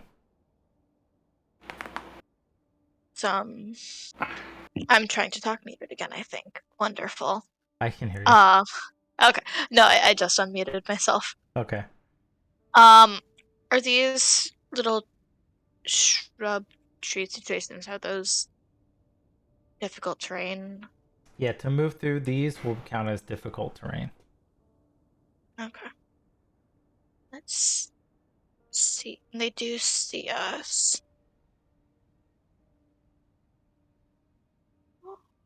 Okay. Movement. I can theoretically just do 3 actions. Just running. You could, yeah. All the way to there. I'm just gonna check something first. Those from here. That it'll be if I do throw something from there, is that partial cover or is that just a straight shot pretty much?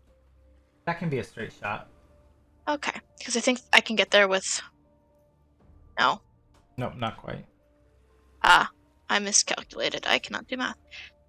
if I'm trying to hit this one that I'm targeting right now, would that let's distance. No. That's with cover though. Yeah, There. he'll have cover. Okay. You know what? He'll have standard cover for that one. Oh, and I need to draw the javelin. Oh. You know, I was gonna try to show off one of my cool new tricks, but I can't even because I need to draw it. So I'm just gonna use my movement to. I'll do my full turn to get to there. Okay.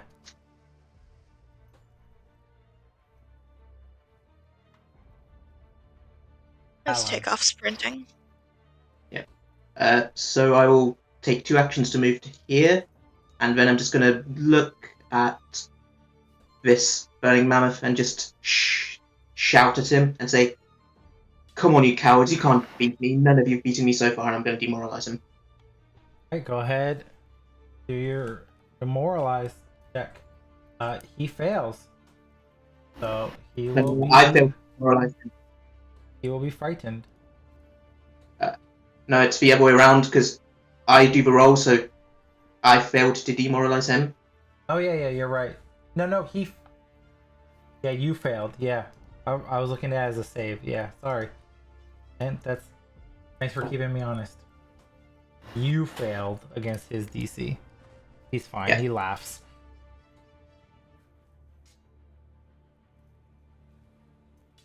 And that's all my actions. It takes him 2 actions to rush through the underbrush as he chases up at you, Talon, and then strikes out with his spear.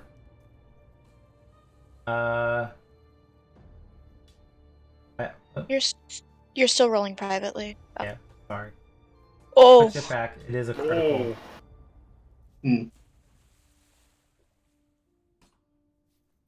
For 8 damage. Oh man. Juicy crit. However, because of their passive ability known as Muscle Slicer, you become flat-footed until the end of your next turn. As the spear kind of digs in through kind of into your calf a little bit, finding that chink in your half-plate armor.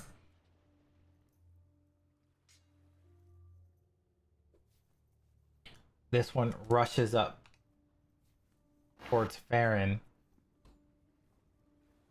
Strikes out with their spear. Nimble dodge. I'm gonna use my reaction to nimble dodge. Okay, that will make it a miss. Because that adds a +1, right? +2. +2, yeah. So you miss. Or he misses. As he goes in for the spear, you see it coming at the last minute. You duck out of the way and it shoots past your cheek. As he pulls the spear back, he grimaces in anger and lunges once again at you. You're really Critically good missing. at this. It kind of, he anticipates that you'll dodge this time and flies his spear out towards the opposite side, thinking that you'll go left instead of right, and completely misjudges the activity as it sails off kind of into the open air. He pulls it back. He ends his turn. I'm gonna give a very disappointed look. The ooze sort of jiggles in its cage. Braga. The one the 2-eye spoke of. Kill them all. Don't let them discover what we've done to the river.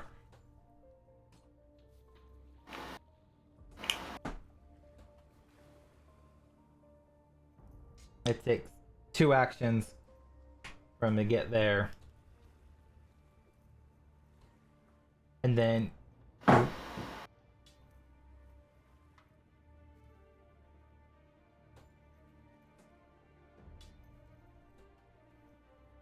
attempts with his shield. He slams. Okay, no, hold on. No, I'm not doing that. Sorry, I thought for some reason he had the ability. I mixed up 5e and 2e with shield bashing being able to trip. but it's just a shove. Never mind. I apologize. I mixed up my systems. Just attempts to stab you. Oh, For a critical. Live by the crit, die by the crit, right? hopefully not die by the crit.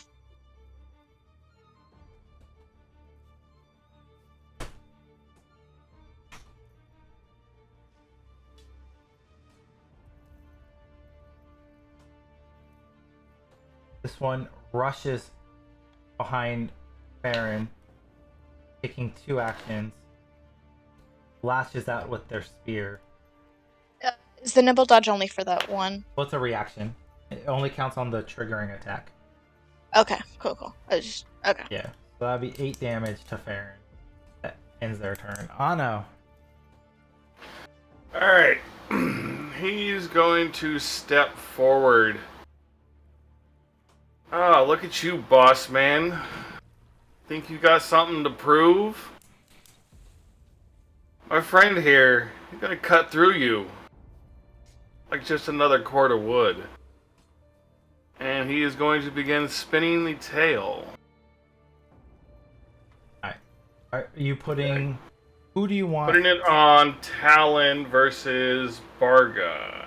Alright, I got it. And then... Okay, so I put it... Okay, I see. There we go. You can't apply effects to a token you don't own, so I got it. Okay. Alright, so for you, Talon, when you are targeting Barga, you'll now see a toggle that says that target is villain of folklore spun tail. That'll give you a +1 bonus to attacks against Barga.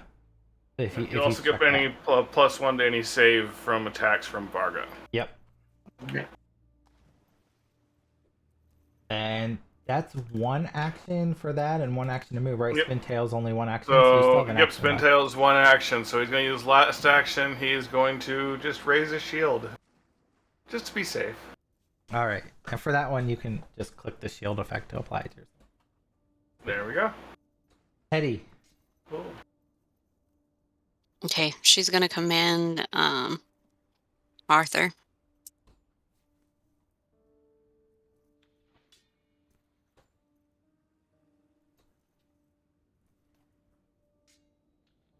Alright, Arthur rushes And across the that's- battlefield. I don't know what sound reindeers make, but he makes that sound. Yeah, it's kind of like a moose. I don't know what sound a moose makes. I'm from Arizona. Oh. And then Teddy's gonna move up to there. And that's my turn. Baron. Does Arthur know how to flank?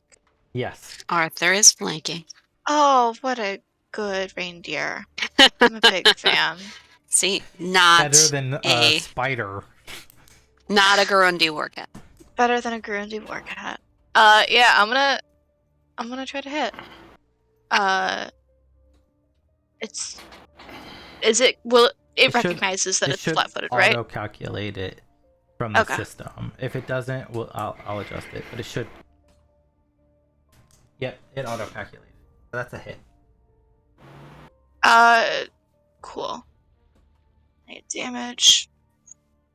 12 damage. That's 1. I'll strike again. Now might be a good time to remind everybody they got a hero point from the break. This is an FYI. Don't know if you want to use it, but that's a miss. I was literally about to say, you know what, screw it, I'm gonna use my hero point. Same brain cell. Alright. I'm gonna make that a success. Alright, go ahead and roll damage. With 2 quick whacks. I still have 1 action. Yeah, I'm just describing how you Oh, sorry. said it. Oh, sorry, it moved it to the other tracker. Sorry. 2 quick whacks. Farron stabs the burning mammoth hunter. 2 little holes appearing in his chest as they rip out their rapier.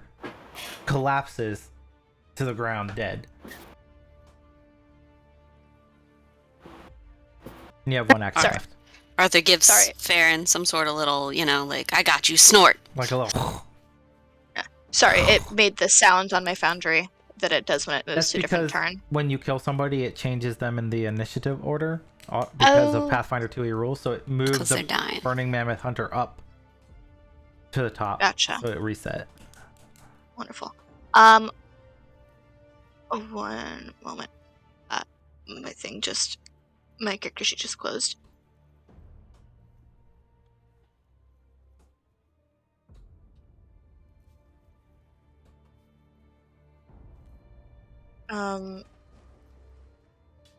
Sorry.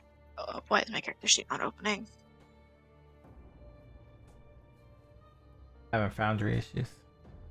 Yeah, it's fine. I'm just gonna do. I'll just do it from the HUD, token action HUD.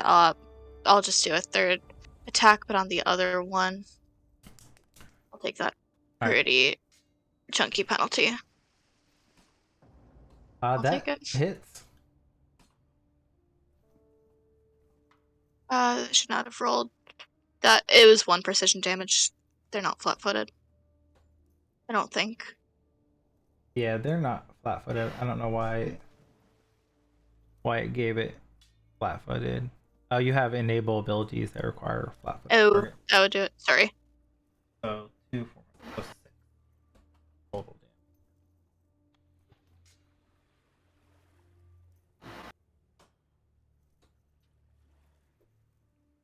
damage. Right.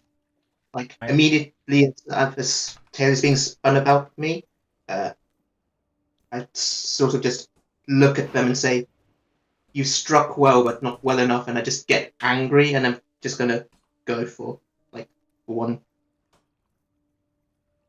behind me. Okay, Braga. Yep. That is a hit.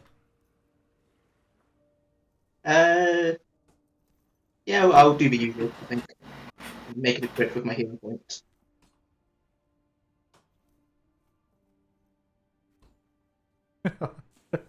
Did you double the power? You slay Braga with a single hit. And then I guess I'll turn around to the one which also crit me, and just go again. A That didn't. 14 will miss. Ah. Okay, that's all your actions, right? And then you will no longer be flat-footed. In a panic, seeing as you slew Braga and the other hunter, this one turns and begins to flee. Rushing up first, he quickly rips open the bars to the cage to release the ooze. But that takes all his turns, so unlucky for him.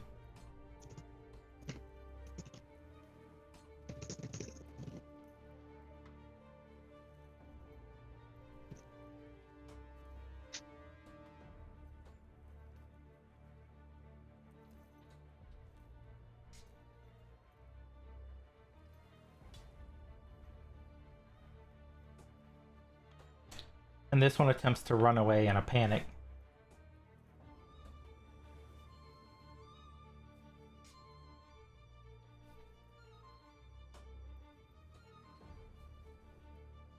As this ooze rolls out of its cage, it lashes out at the first thing that it can see, being the Burning Mammoth Hunter.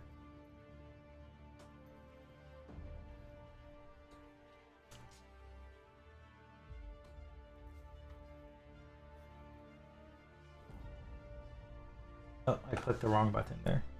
And then lashes out once more.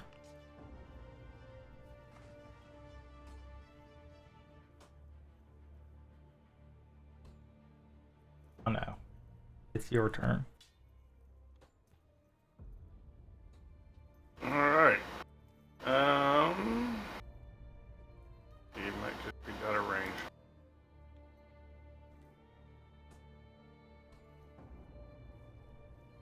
he's going to move forward.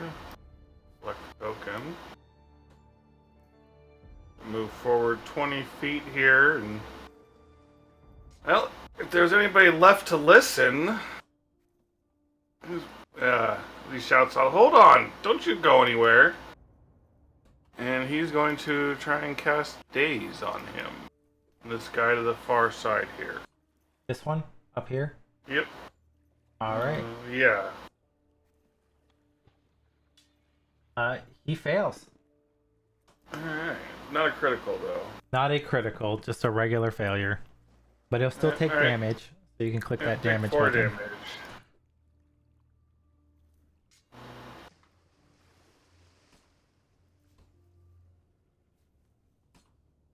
Alright, and that'll be your turn, right? Yep. Teddy. Okay.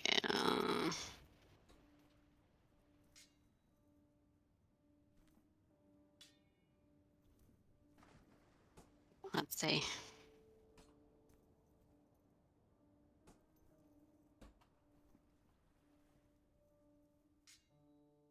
Uh,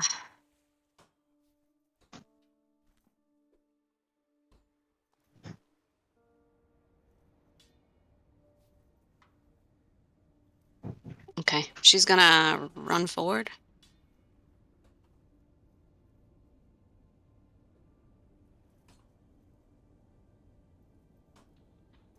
This area will be difficult terrain, so Can she get to there okay? yeah, that's fine.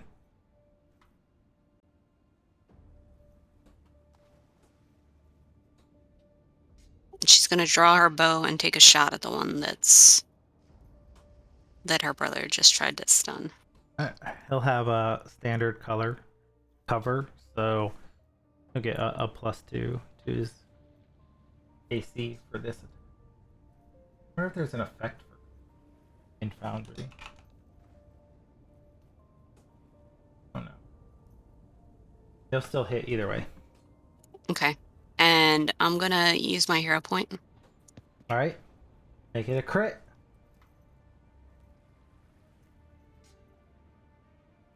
Wow. That is a terrible roll.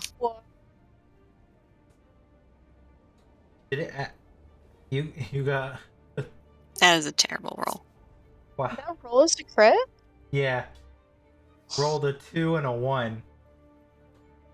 Wow, the dice are not in your favor. 2 times No. 2 plus 1. That's It's enough terrible. though. As Good. the arrow slams in to the back of the burning mammoth's head.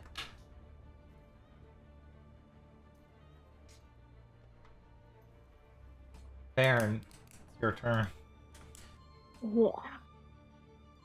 Want to see something? What? I'm almost there. Okay. I'm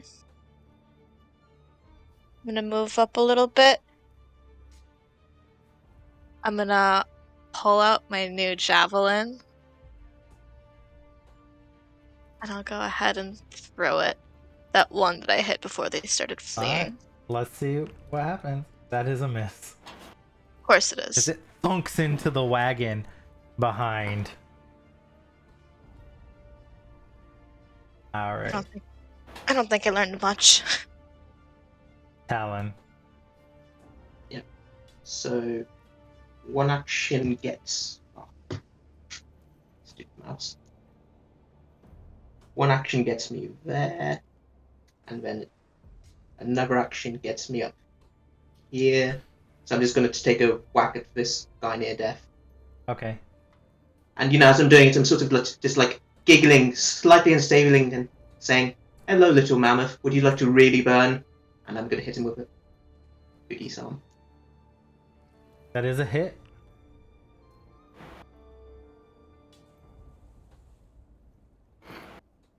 And that's all three of my actions. As you slay the last of the burning mammoths, the ooze slowly comes closer to you.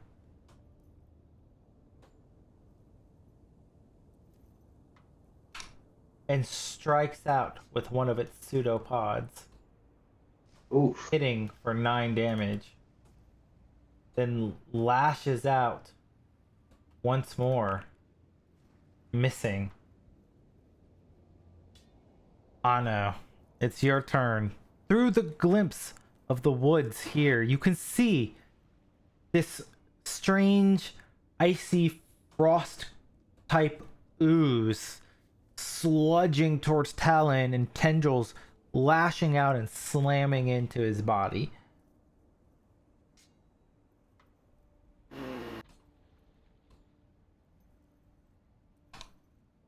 I think we're gonna go up here, try and get a better angle on it. Oh my god, that's gross. Oh, that thing is nasty looking. Ugh.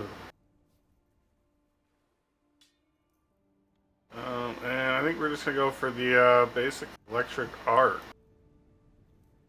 Alright. Can't zap this guy.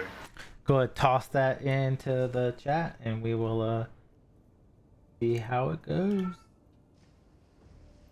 He passes. So that'll be half damage though. So Yeah. So 3 damage isn't too half bad. damage is still damage. Yep. Teddy.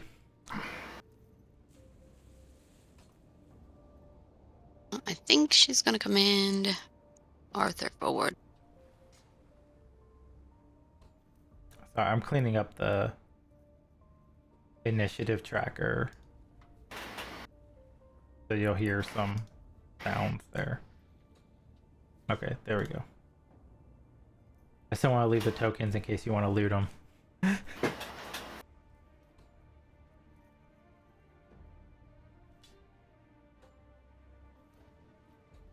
And then Arthur's gonna take a kick at the creature.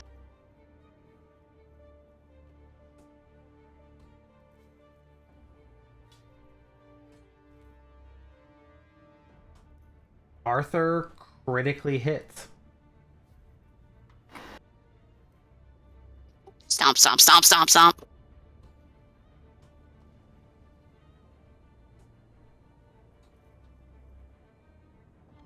He slams, just shattering into the body of the sludge. Bits of ice sort of breaking off as it goes through.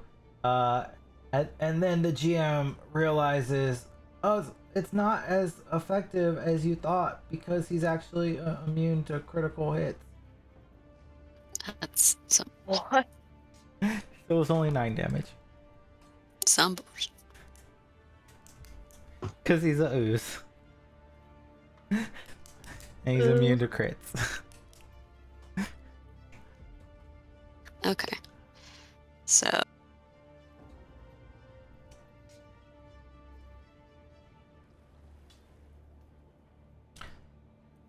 Teddy's gonna move up.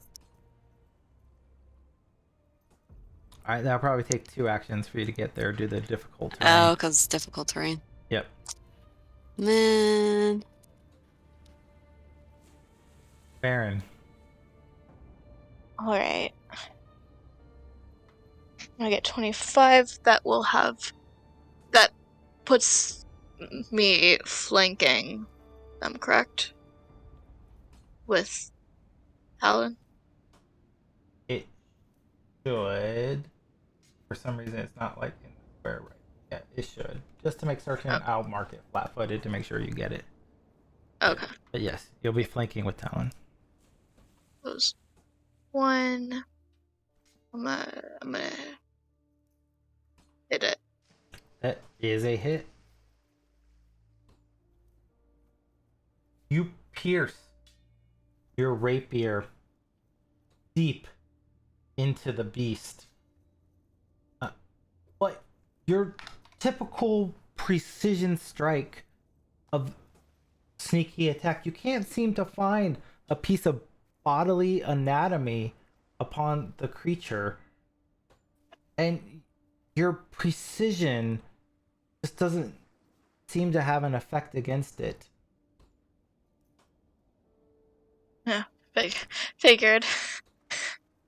I'll just use my second action to I need the multi-attack penalty to just attack again.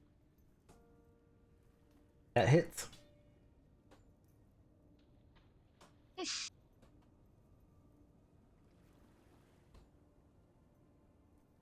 It's 7 physical.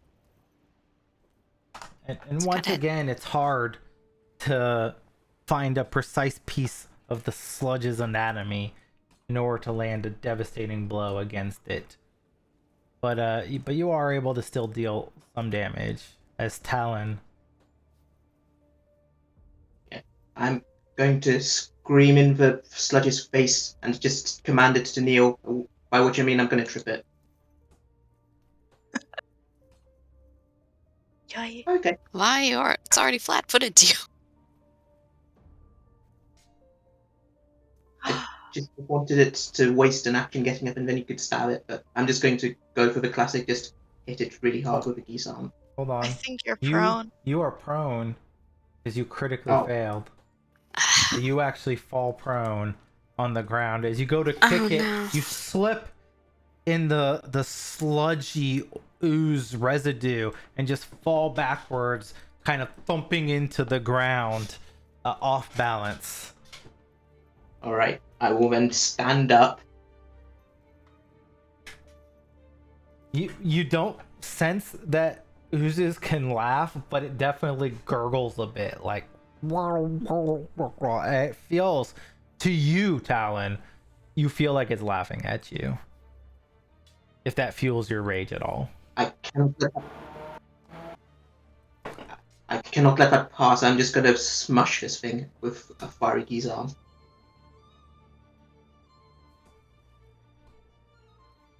That will hit.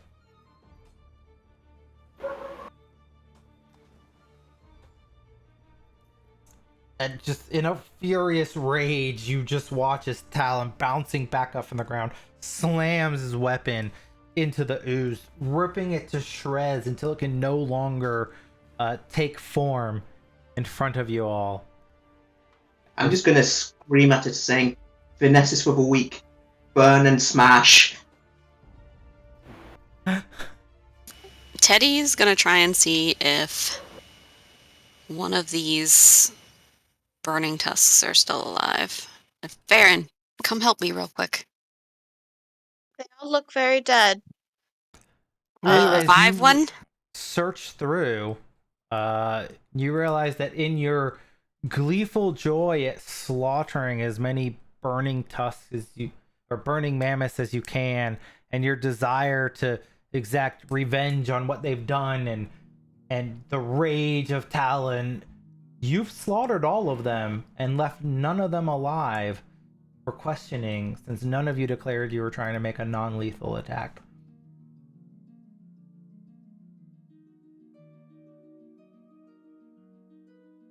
Is there any way we can revive any of them? As Teddy turns to necromancy at the first chance she gets. No, she's Teddy. trying to see if Farron can help any of them. Teddy, when they lose a pulse, I lose an ability to help.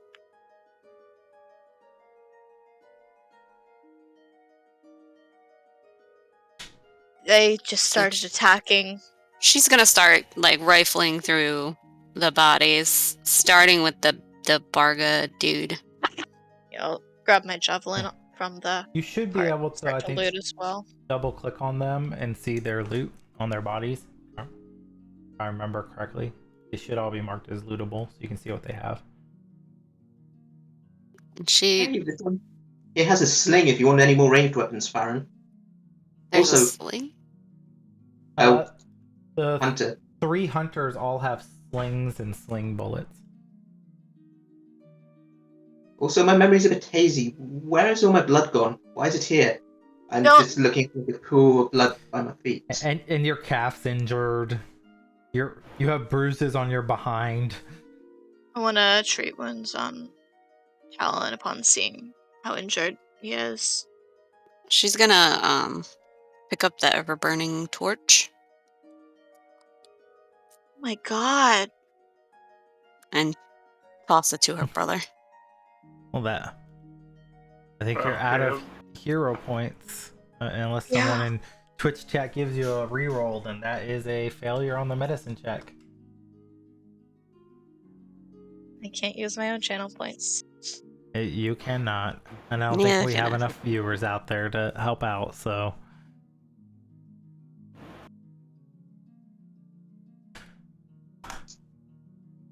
Well, it was a good life. I'll try again later. It'll be alright. Can't you also patch yourself up? Am I not immune to wounds from everyone now? Yeah, you're immune to treat Oh. wounds from everyone for an hour. You're right. Technically 50 minutes. I'll try again in a little bit. I'm sorry. I couldn't be Teddy's got a helpful. crazy question. So she's gonna go over to the sludge and Okay. see if, like, she's gonna take some of it away from the, like, body, like, towards the water, and see if she can light it. Okay. Do you take the bit of ooze type sludge and you press the torch to it to try to ignite it? A cloud of noxious fumes sort of explode forth from around it. And go ahead and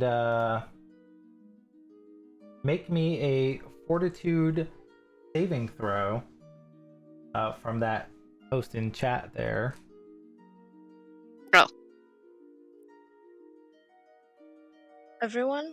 Nope, just Teddy. Alright, you take 7 poison damage as the fumes you inhale the fumes. And additionally you find yourself sickened as it makes you want to retch and throw up. And she does, like, she reels back, like, gagging and sputtering, like, immediately.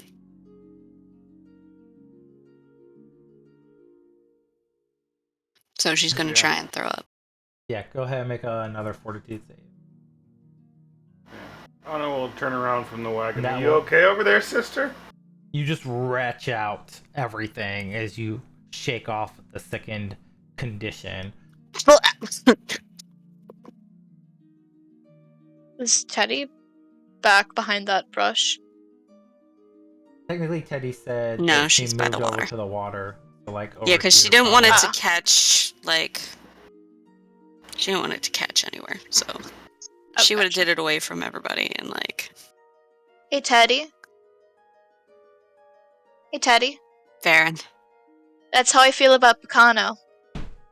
She just, like, wipes her face and shakes her head. You know, I'm gonna give a hero point for that. That was great. Yeah.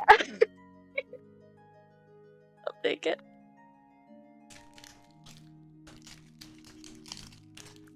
They saw him. They saw him. How do you know? They said 2 eyes. Yeah, but we all have 2 eyes, Teddy. We all have 2 eyes, right?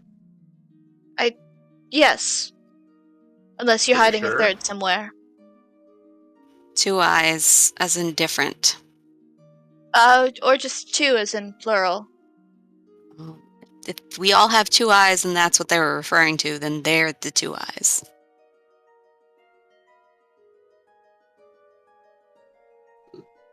So if they saw him, then whoop-de-doo, he's still alive. Or they Otherwise, tortured I him feel- to death.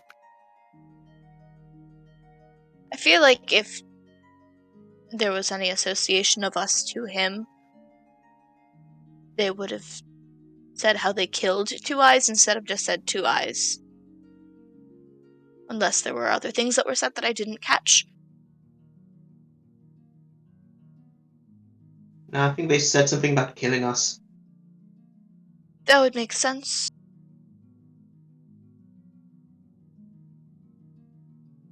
Don't, we need to clean up this river. That creature. It's noxious. made me sick when I burned it.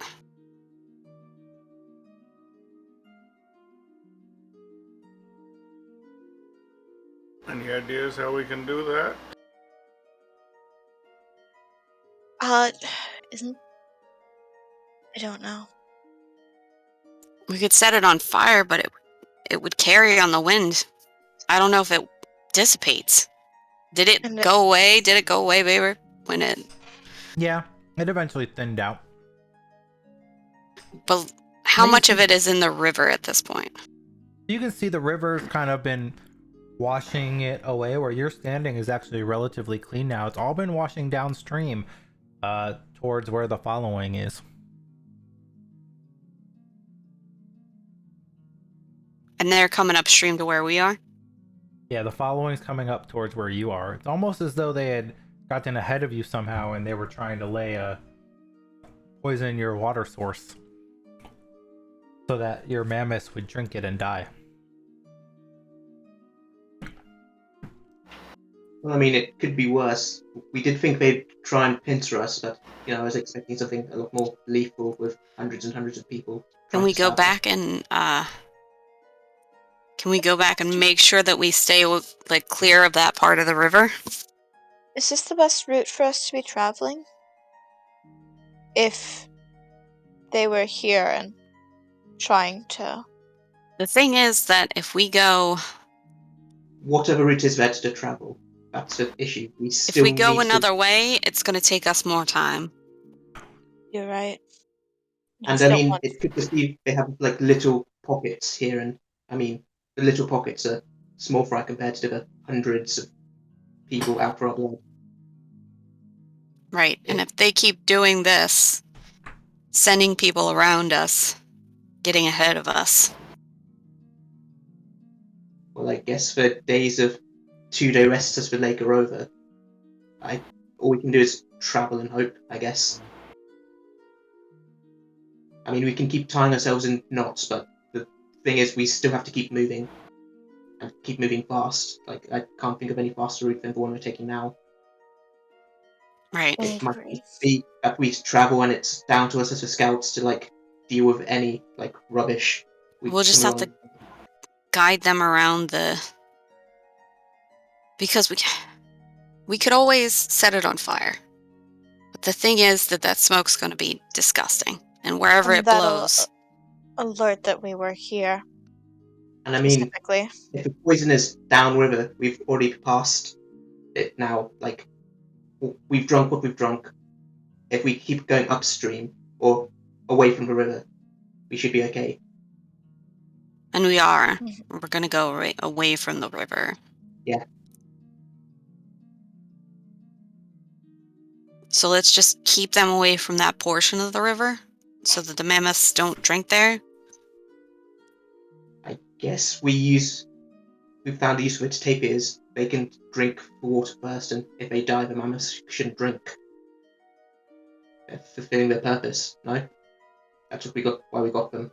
I mean, we got them to add to the following's herd. Yeah, but we Don't- need to, at least warn them to not drink. I mean, it should be obvious, but warn them to not drink downriver. Be upstream from here. Mhm. And any water that we gather should be from up there. And she points upriver. Well, we're not going to get upriver by just standing around. Shall we clear up Let's- and get moving again? Yeah. I The longer agree. we stand, the longer the poison spreads. Mm-hmm. Just real quick, you guys searched everything that was here, or just the bodies that were here? I think we just searched the bodies. We can search the wagon, but we yes, would. I would say. Yeah, I figured you'd search the wagons. That's why I just wanted to make sure I gave you guys the benefit of the doubt here. So other than being full of travel provisions, food, stuff like that, you do see a bundle of 20 tinder twigs. You've seen them before, kind of easily recognizable. A small wooden stick that strikes when struck against a rough surface to create a flame much faster than flint and steel itself can do. Essentially 20 matches. Sweet. All of them have a couple as well, correct? Yeah. Yeah, it looked like it. Yeah, they like to use torches as weapons. And that's all that's in here. That's it. And Anno, there's an ever-burning torch in the loot sheet Alright, I will. that Hang Teddy on to would have that. given to her brother. Yeah, he'll grab that and stash that in his bag. I don't know if you got dark vision or not. Low light vision at the moment. Yeah, same. At the moment, as At the moment. they're both What is this? preparing. What is this Alright, how dark do that you I speak take of? this? You drag and Okay. drop it from the loot sheet to your character sheet. Yeah, Oh, into your okay. inventory. So I gotta pop that back in then. She'll Alright. take them tinder twigs.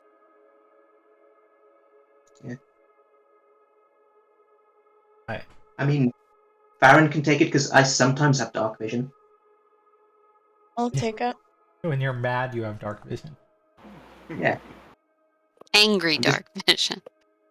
I'm just so angry with darkness, decides to run away. I'm so mad I can see in the dark!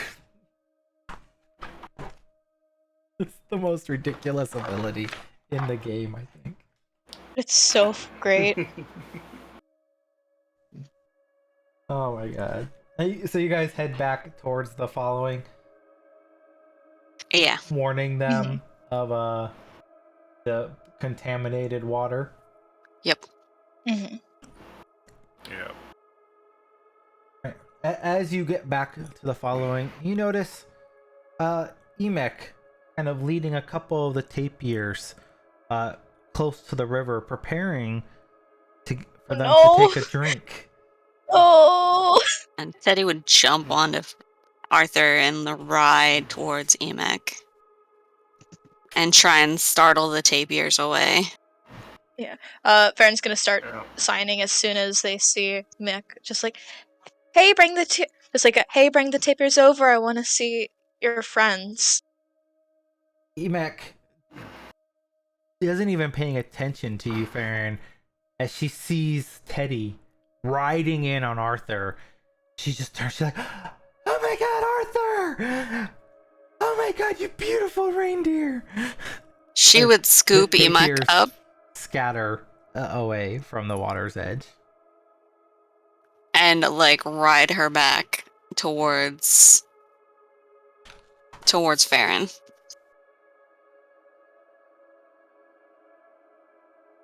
The Sister, are water's you poisoned. replacing me? What? The water is poisoned. We can't have the animals drink. Oh no! What do you mean it's poisoned? It's poisoned. right. There's something in the water that they can't drink. And she'd hand Emek over to Farron and like try and go back to like round up the Emek tapirs. starts bursting into tears, and Oh. as she's crying, she signs to you, Farron. My skunk drink the water. Farron's okay?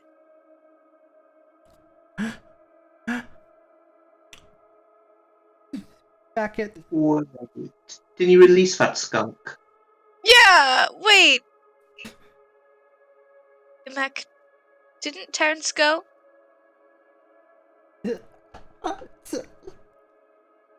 You held on to him. That's okay. You're all right. So just kind of they'll just kind of like scoop her up to like koala bear hold holding back on her hip, just like holding on to her still, like rubbing her back. Is Terrence okay? I don't know. I left them back with Shaggy. I came to get the tapirs to get them water. Well, let's go find Shaggy. We'll see what's going on. And if I can fix him, I'm gonna fix him. And it'll be alright. This is why we don't take animals from their habitats sometimes, though. So, it's okay. You're okay. Emek. You head back, and she's crying the whole time. As you approach, you see Shaggy kind of kneeling on the ground. And there's a rather large skunk there, kind of breathing labored breaths.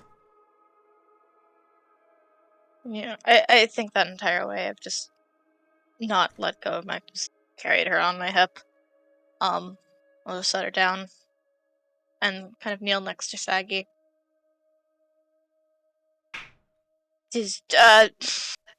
How is Terrence doing? Little fellow, I don't know what's wrong. He's just started throwing up. Now he's breathing so hard. The water is unsafe. I think he might have drinking the water. Why? We always drink from this river. Sometimes people do things to harm us. Some burning mammoths got ahead, poisoned the water. Shaggy just grits his teeth, and you see this look of anger come over him, and his hair starts writhing in kind of quick, snappy ways you've never seen before. Like so agitated and upset. It's like, those burning mammoths, they don't respect the land. They're a disgrace to the realm.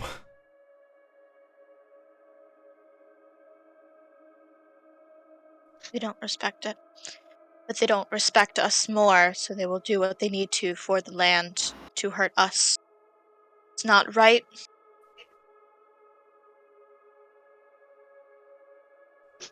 We have to work around it right now. Can I do it? Can I do a medicine check on this skunk? Sure.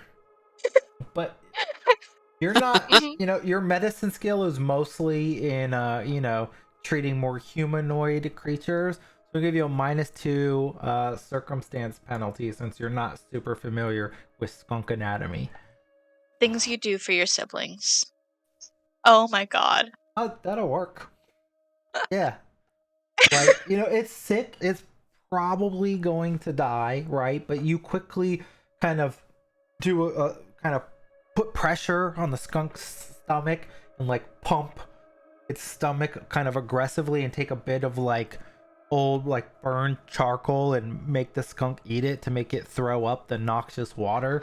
And its breathing becomes more steady and less labored as you perform critical non-evasive Oh my god. medical actions on this skunk. The things I do for skunks. The things you do for your siblings. And Emek just wraps you in a giant hug and just thank you, thank you, thank you, thank you, thank you. Once Terrence has made a full recovery, we're going to let him go. Alright?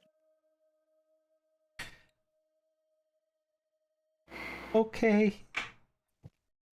I know he's your friend, but I still will tell Mother and Father about him. Okay. You don't let him go. Let him go. It's okay. It's okay. Are you sure that the burning mammoth won't trap him and eat him? We'll set him free in the opposite direction. Okay. Maybe Right? we could go to the woods. I saw there's a forest like a day's south from here. Could we make a detour? Maybe. How about we see if we pass by the forest while we're walking? We can stay with the herd until then. Alright? Okay. You can have a little bit more time to say goodbye. more subdued than usual. Emet kind of scoops Terrence up in her arms and kind of walks over towards where the mammoths are, sort of stroking and whispering silently to the skunk.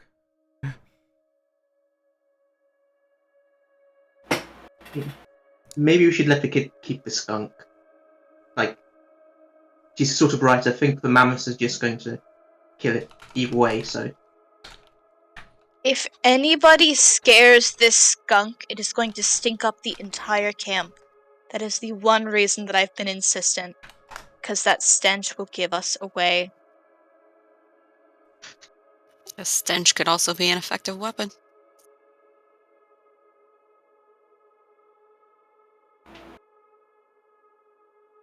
Sure, I mean, this. but it also is a sign of where we are, or where we were.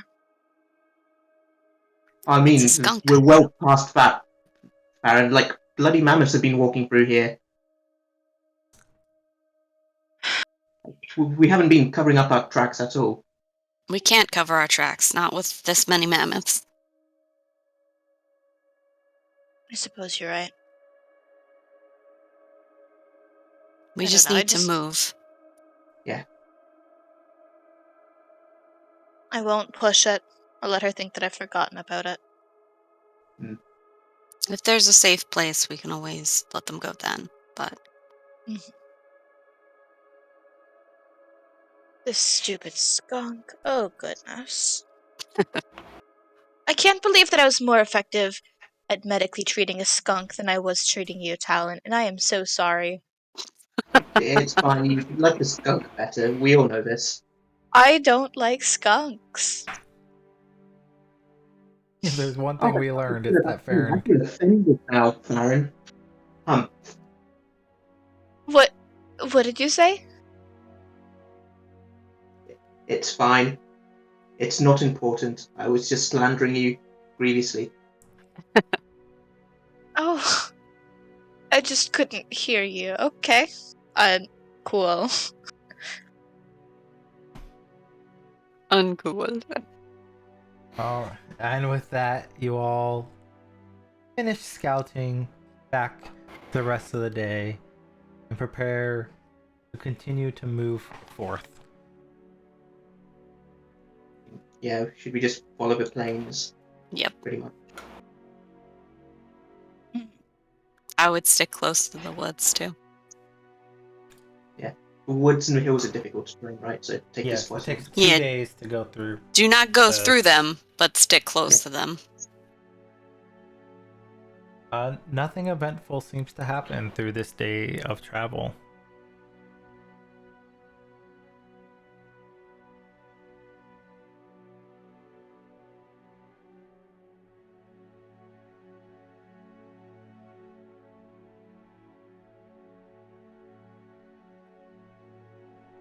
Continues to remain uneventful for several days.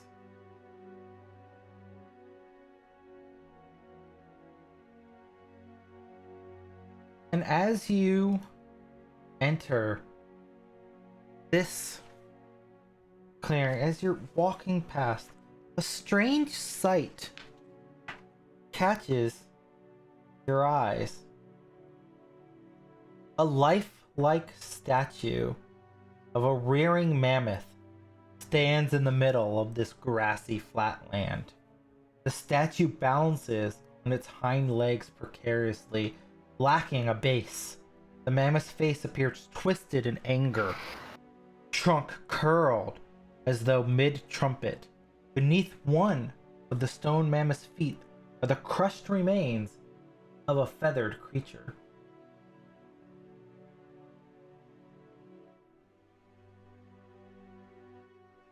Oh, no. Is it possible to like pull the creature out and take a decent look at it? No, What don't touch color are it. the- Don't touch it. What color are the feathers, out of curiosity? It's a range of different colors, actually. Does Teddy know what it is? Teddy can make a What check is this gonna be? A nature check to see. Could I also do a nature check? Eddie does not know what it is. Farron, you can make a nature check. Farron, as you look at this creature, it tickles the back of your mind. The color patterns, the shape of it. You recognize it as a cockatrice. Yep. A creature known to be able to petrify other animals through its beak. Through its beak? Yep, as it pecks people, it can cause creatures to turn into stone through its bite. Are Yep. cockatrices native to the area? You can find cockatrices in all wonders of the world, but it's not a common occurrence here in the northern realms as much, especially not roaming across the grassy flatlands. Do you think there's any way to save that mammoth? You can make a Arcana or Nature check if you want to learn more possibly about this mammoth. Also secret if anybody wants to roll Arcana or Nature.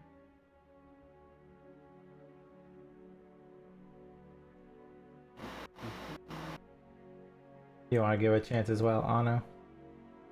I don't actually have either of those. I have occultism. So Unfortunate. But yeah. Yeah. Nemit's trained in nature and he doesn't really care about reversing the mammoth, to be honest.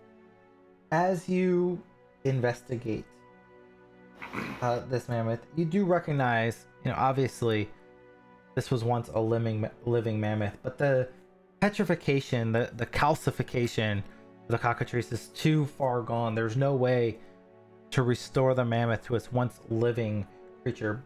But you do see several clusters of wounds kind of peppering the mammoth's hide, as though something had been striking it multiple times before it was turned into stone. Like gash wounds? Like almost as though clusters of sharp punctures into it. Like spears or arrows? Like arrows? No, it's not quite like anything you really have seen or recognized before. Just strange maybe puncture marks against it. some other creature, maybe. Is there any way to tell how long ago this mammoth has been petrified? Not from what you can tell. But Does it- definitely it's kind of weathered. It doesn't look like there's any signs of a fresh struggle here. It's been, from what you... Go ahead and roll me a secret survival check. Actually, Talon. We'll see how well you can tell. I'm technically trained in that. It looks like it might have been a week, maybe more. This was maybe a week old, so I mean, it could have been any direction really. So does it look like it's got teeth marks in it? Are the punctures a bite? Does it look like they're in a row? You can't tell much more than what you see now, just a small little clusters. Little clusters. Okay, so not like like teeth marks, like in a row? No, they don't look like any mark you're familiar with. Okay. If it's Weird. been a week or more, hopefully it's whatever got to this is no longer nearby. Does Farron know if a cockatrice beak is still of use after it's dead? We just see feathers. Uh, There's no other parts that were detailed. they do not know that. Okay. Okay. I mean, should we pull out the... Like, it's a crushed corpse, right? Like, if we wanted to take bits of it, we can just pull it out, I guess. Was it just feathers, or was it the full corpse? There's a full corpse. Okay, sorry. I It's thought it was like just feathers. crushed under the statue. Yeah, and if the beak is still capable of turning stuff to stone after it's dead, which we don't know. We can try and We bring could it out. potentially, we could potentially use it, maybe. Can We just don't take know if it from under is. the mammoth? Yeah. No. We don't know if it'll do anything. I don't see a purpose in moving it if it's dead.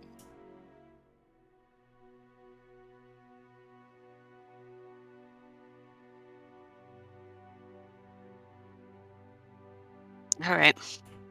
I suppose we should just head on past. Yeah, I mean, Can the fact...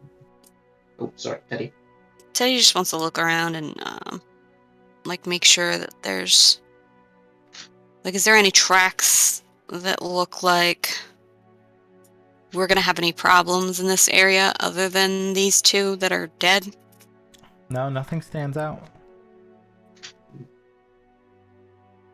No, like snares or anything? Any hunters been through here? No, this site seems like it's been undisturbed for a long time. Okay. I mean, all we can do is keep on guard, and we should have been doing that anyway with the whole Yeah. situation. Yeah. All right.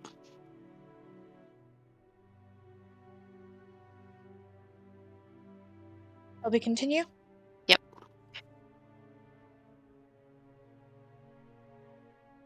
Yes, would this be the next spot, or is there anything else you need us to do, Bayard? Nope, Before we pick we can spot? move to the next spot. And nothing happens there.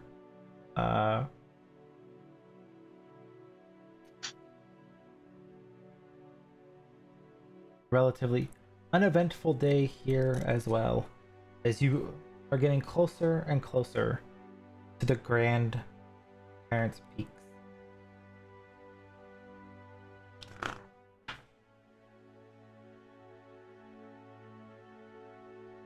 Nothing uneventful in this one, or nothing eventful. You want to move to the next? Yeah, let's go to Grandparent Peaks. I don't suppose it... We have to move first, and then we have to like look around for stuff, right? Yep. 'Cause So here you will can't- have to take time to reconnoiter. So Yeah. just as the quick refresher for reconnoiter.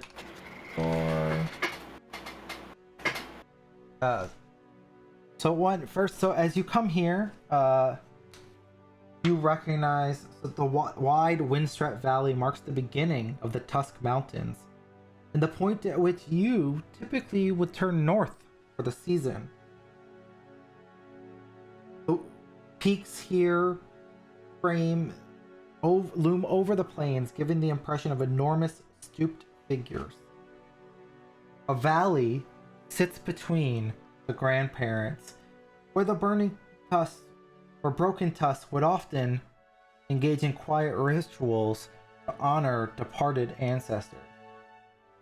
Even with the Burning Mammoths in pursuit, the Mammoth Lords do not want to skip taking time to observe this tradition, especially with Grandfather Awa among those who must be remembered this year. The Mammoth Lords explain to you that they would like to spend a few days here to rest and recover before the group of you press on to Red Cat Cave alone. To reconnoiter this hex will actually take 2 days. This allows you, as an activity, you can spend 2 exploration activities to reconnoiter the hex. And pretty much you get to choose any special kind of activities or features you want to do during this while you're trying to survey and reconnoiter if there's anything. So with reconnoiter for this adventure path, let me double check that there's not special reconnoiter rules again that were in the player's guide, because it's exploration's a little different here. So let me just double check how they run it. Or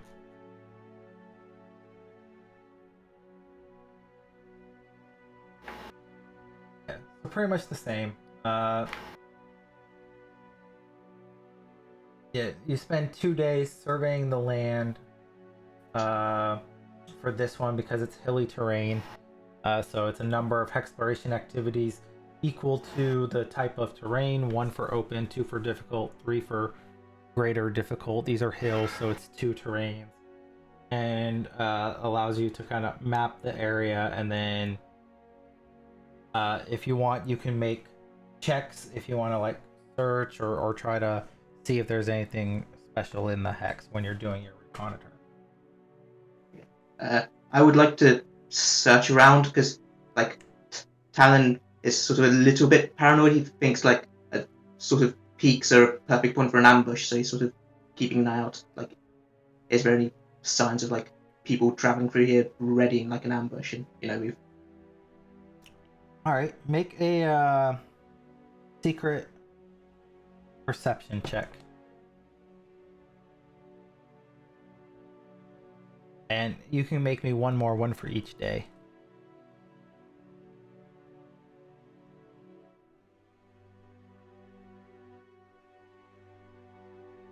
I'll be here.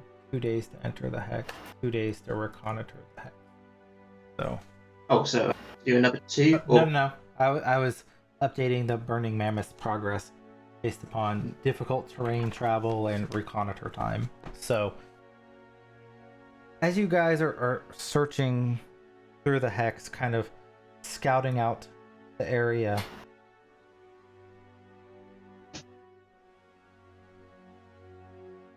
you do see a series of tracks, but it's hard to trace where they might be going. You perhaps, if you spend another day, you could attempt to isolate where they're at. The first day you felt like you had a good lead on what was going on, but when you the second day trying to follow up where it might be, you got lost and muddled through the area. I mean, if the first day I had some vague idea, I might have possibly. Actually, you go ahead. You can roll survival for the second day if you want. Sorry. I was going to say I was just going to request someone else in the party, like. Yeah. Because he knows his strengths. Like, if he caught signs of something but couldn't quite figure out further, he might have asked like someone like Farron, who's a much better tracker. Yeah, that's fine. And so the first day, you do notice tracks kind of moving around. If somebody wants to roll perception or survival on the second day to try to follow those tracks and lead to it, that's fine. I do perception. Or survival. You can pick. Just one of you can do it though. Better. What's Perception's going to be better for me. what's your perception? It's a +8. Okay.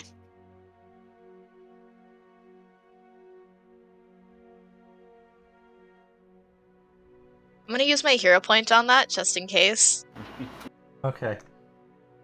Unless that's already a crit. Farron. Yeah. As you're searching the area, you find tracks that seem to be leading up in to the mountains over seeing the camp. Following the tracks, you notice several footprints of people, perhaps 3 distinct footprints, as well as the clawed, like a giant chicken or rooster of some sort. Faintly reminiscent of a creature you've recently seen the clawed tracks of. The cockatrice. As you get to the top, following a track, you sense somebody has set up some sort of hunting camp in the distance with the perfect sight towards your now milling mammoths below. And that is where we will end tonight's session. Thank you everybody out in Twitchland who joined us to watch. We will be taking a break for the rest of May, so we are excited to see you beginning in the month of June to determine what's next for our scouts in the quest for the Frozen Flame. Have a great night. Take care, everybody. Night.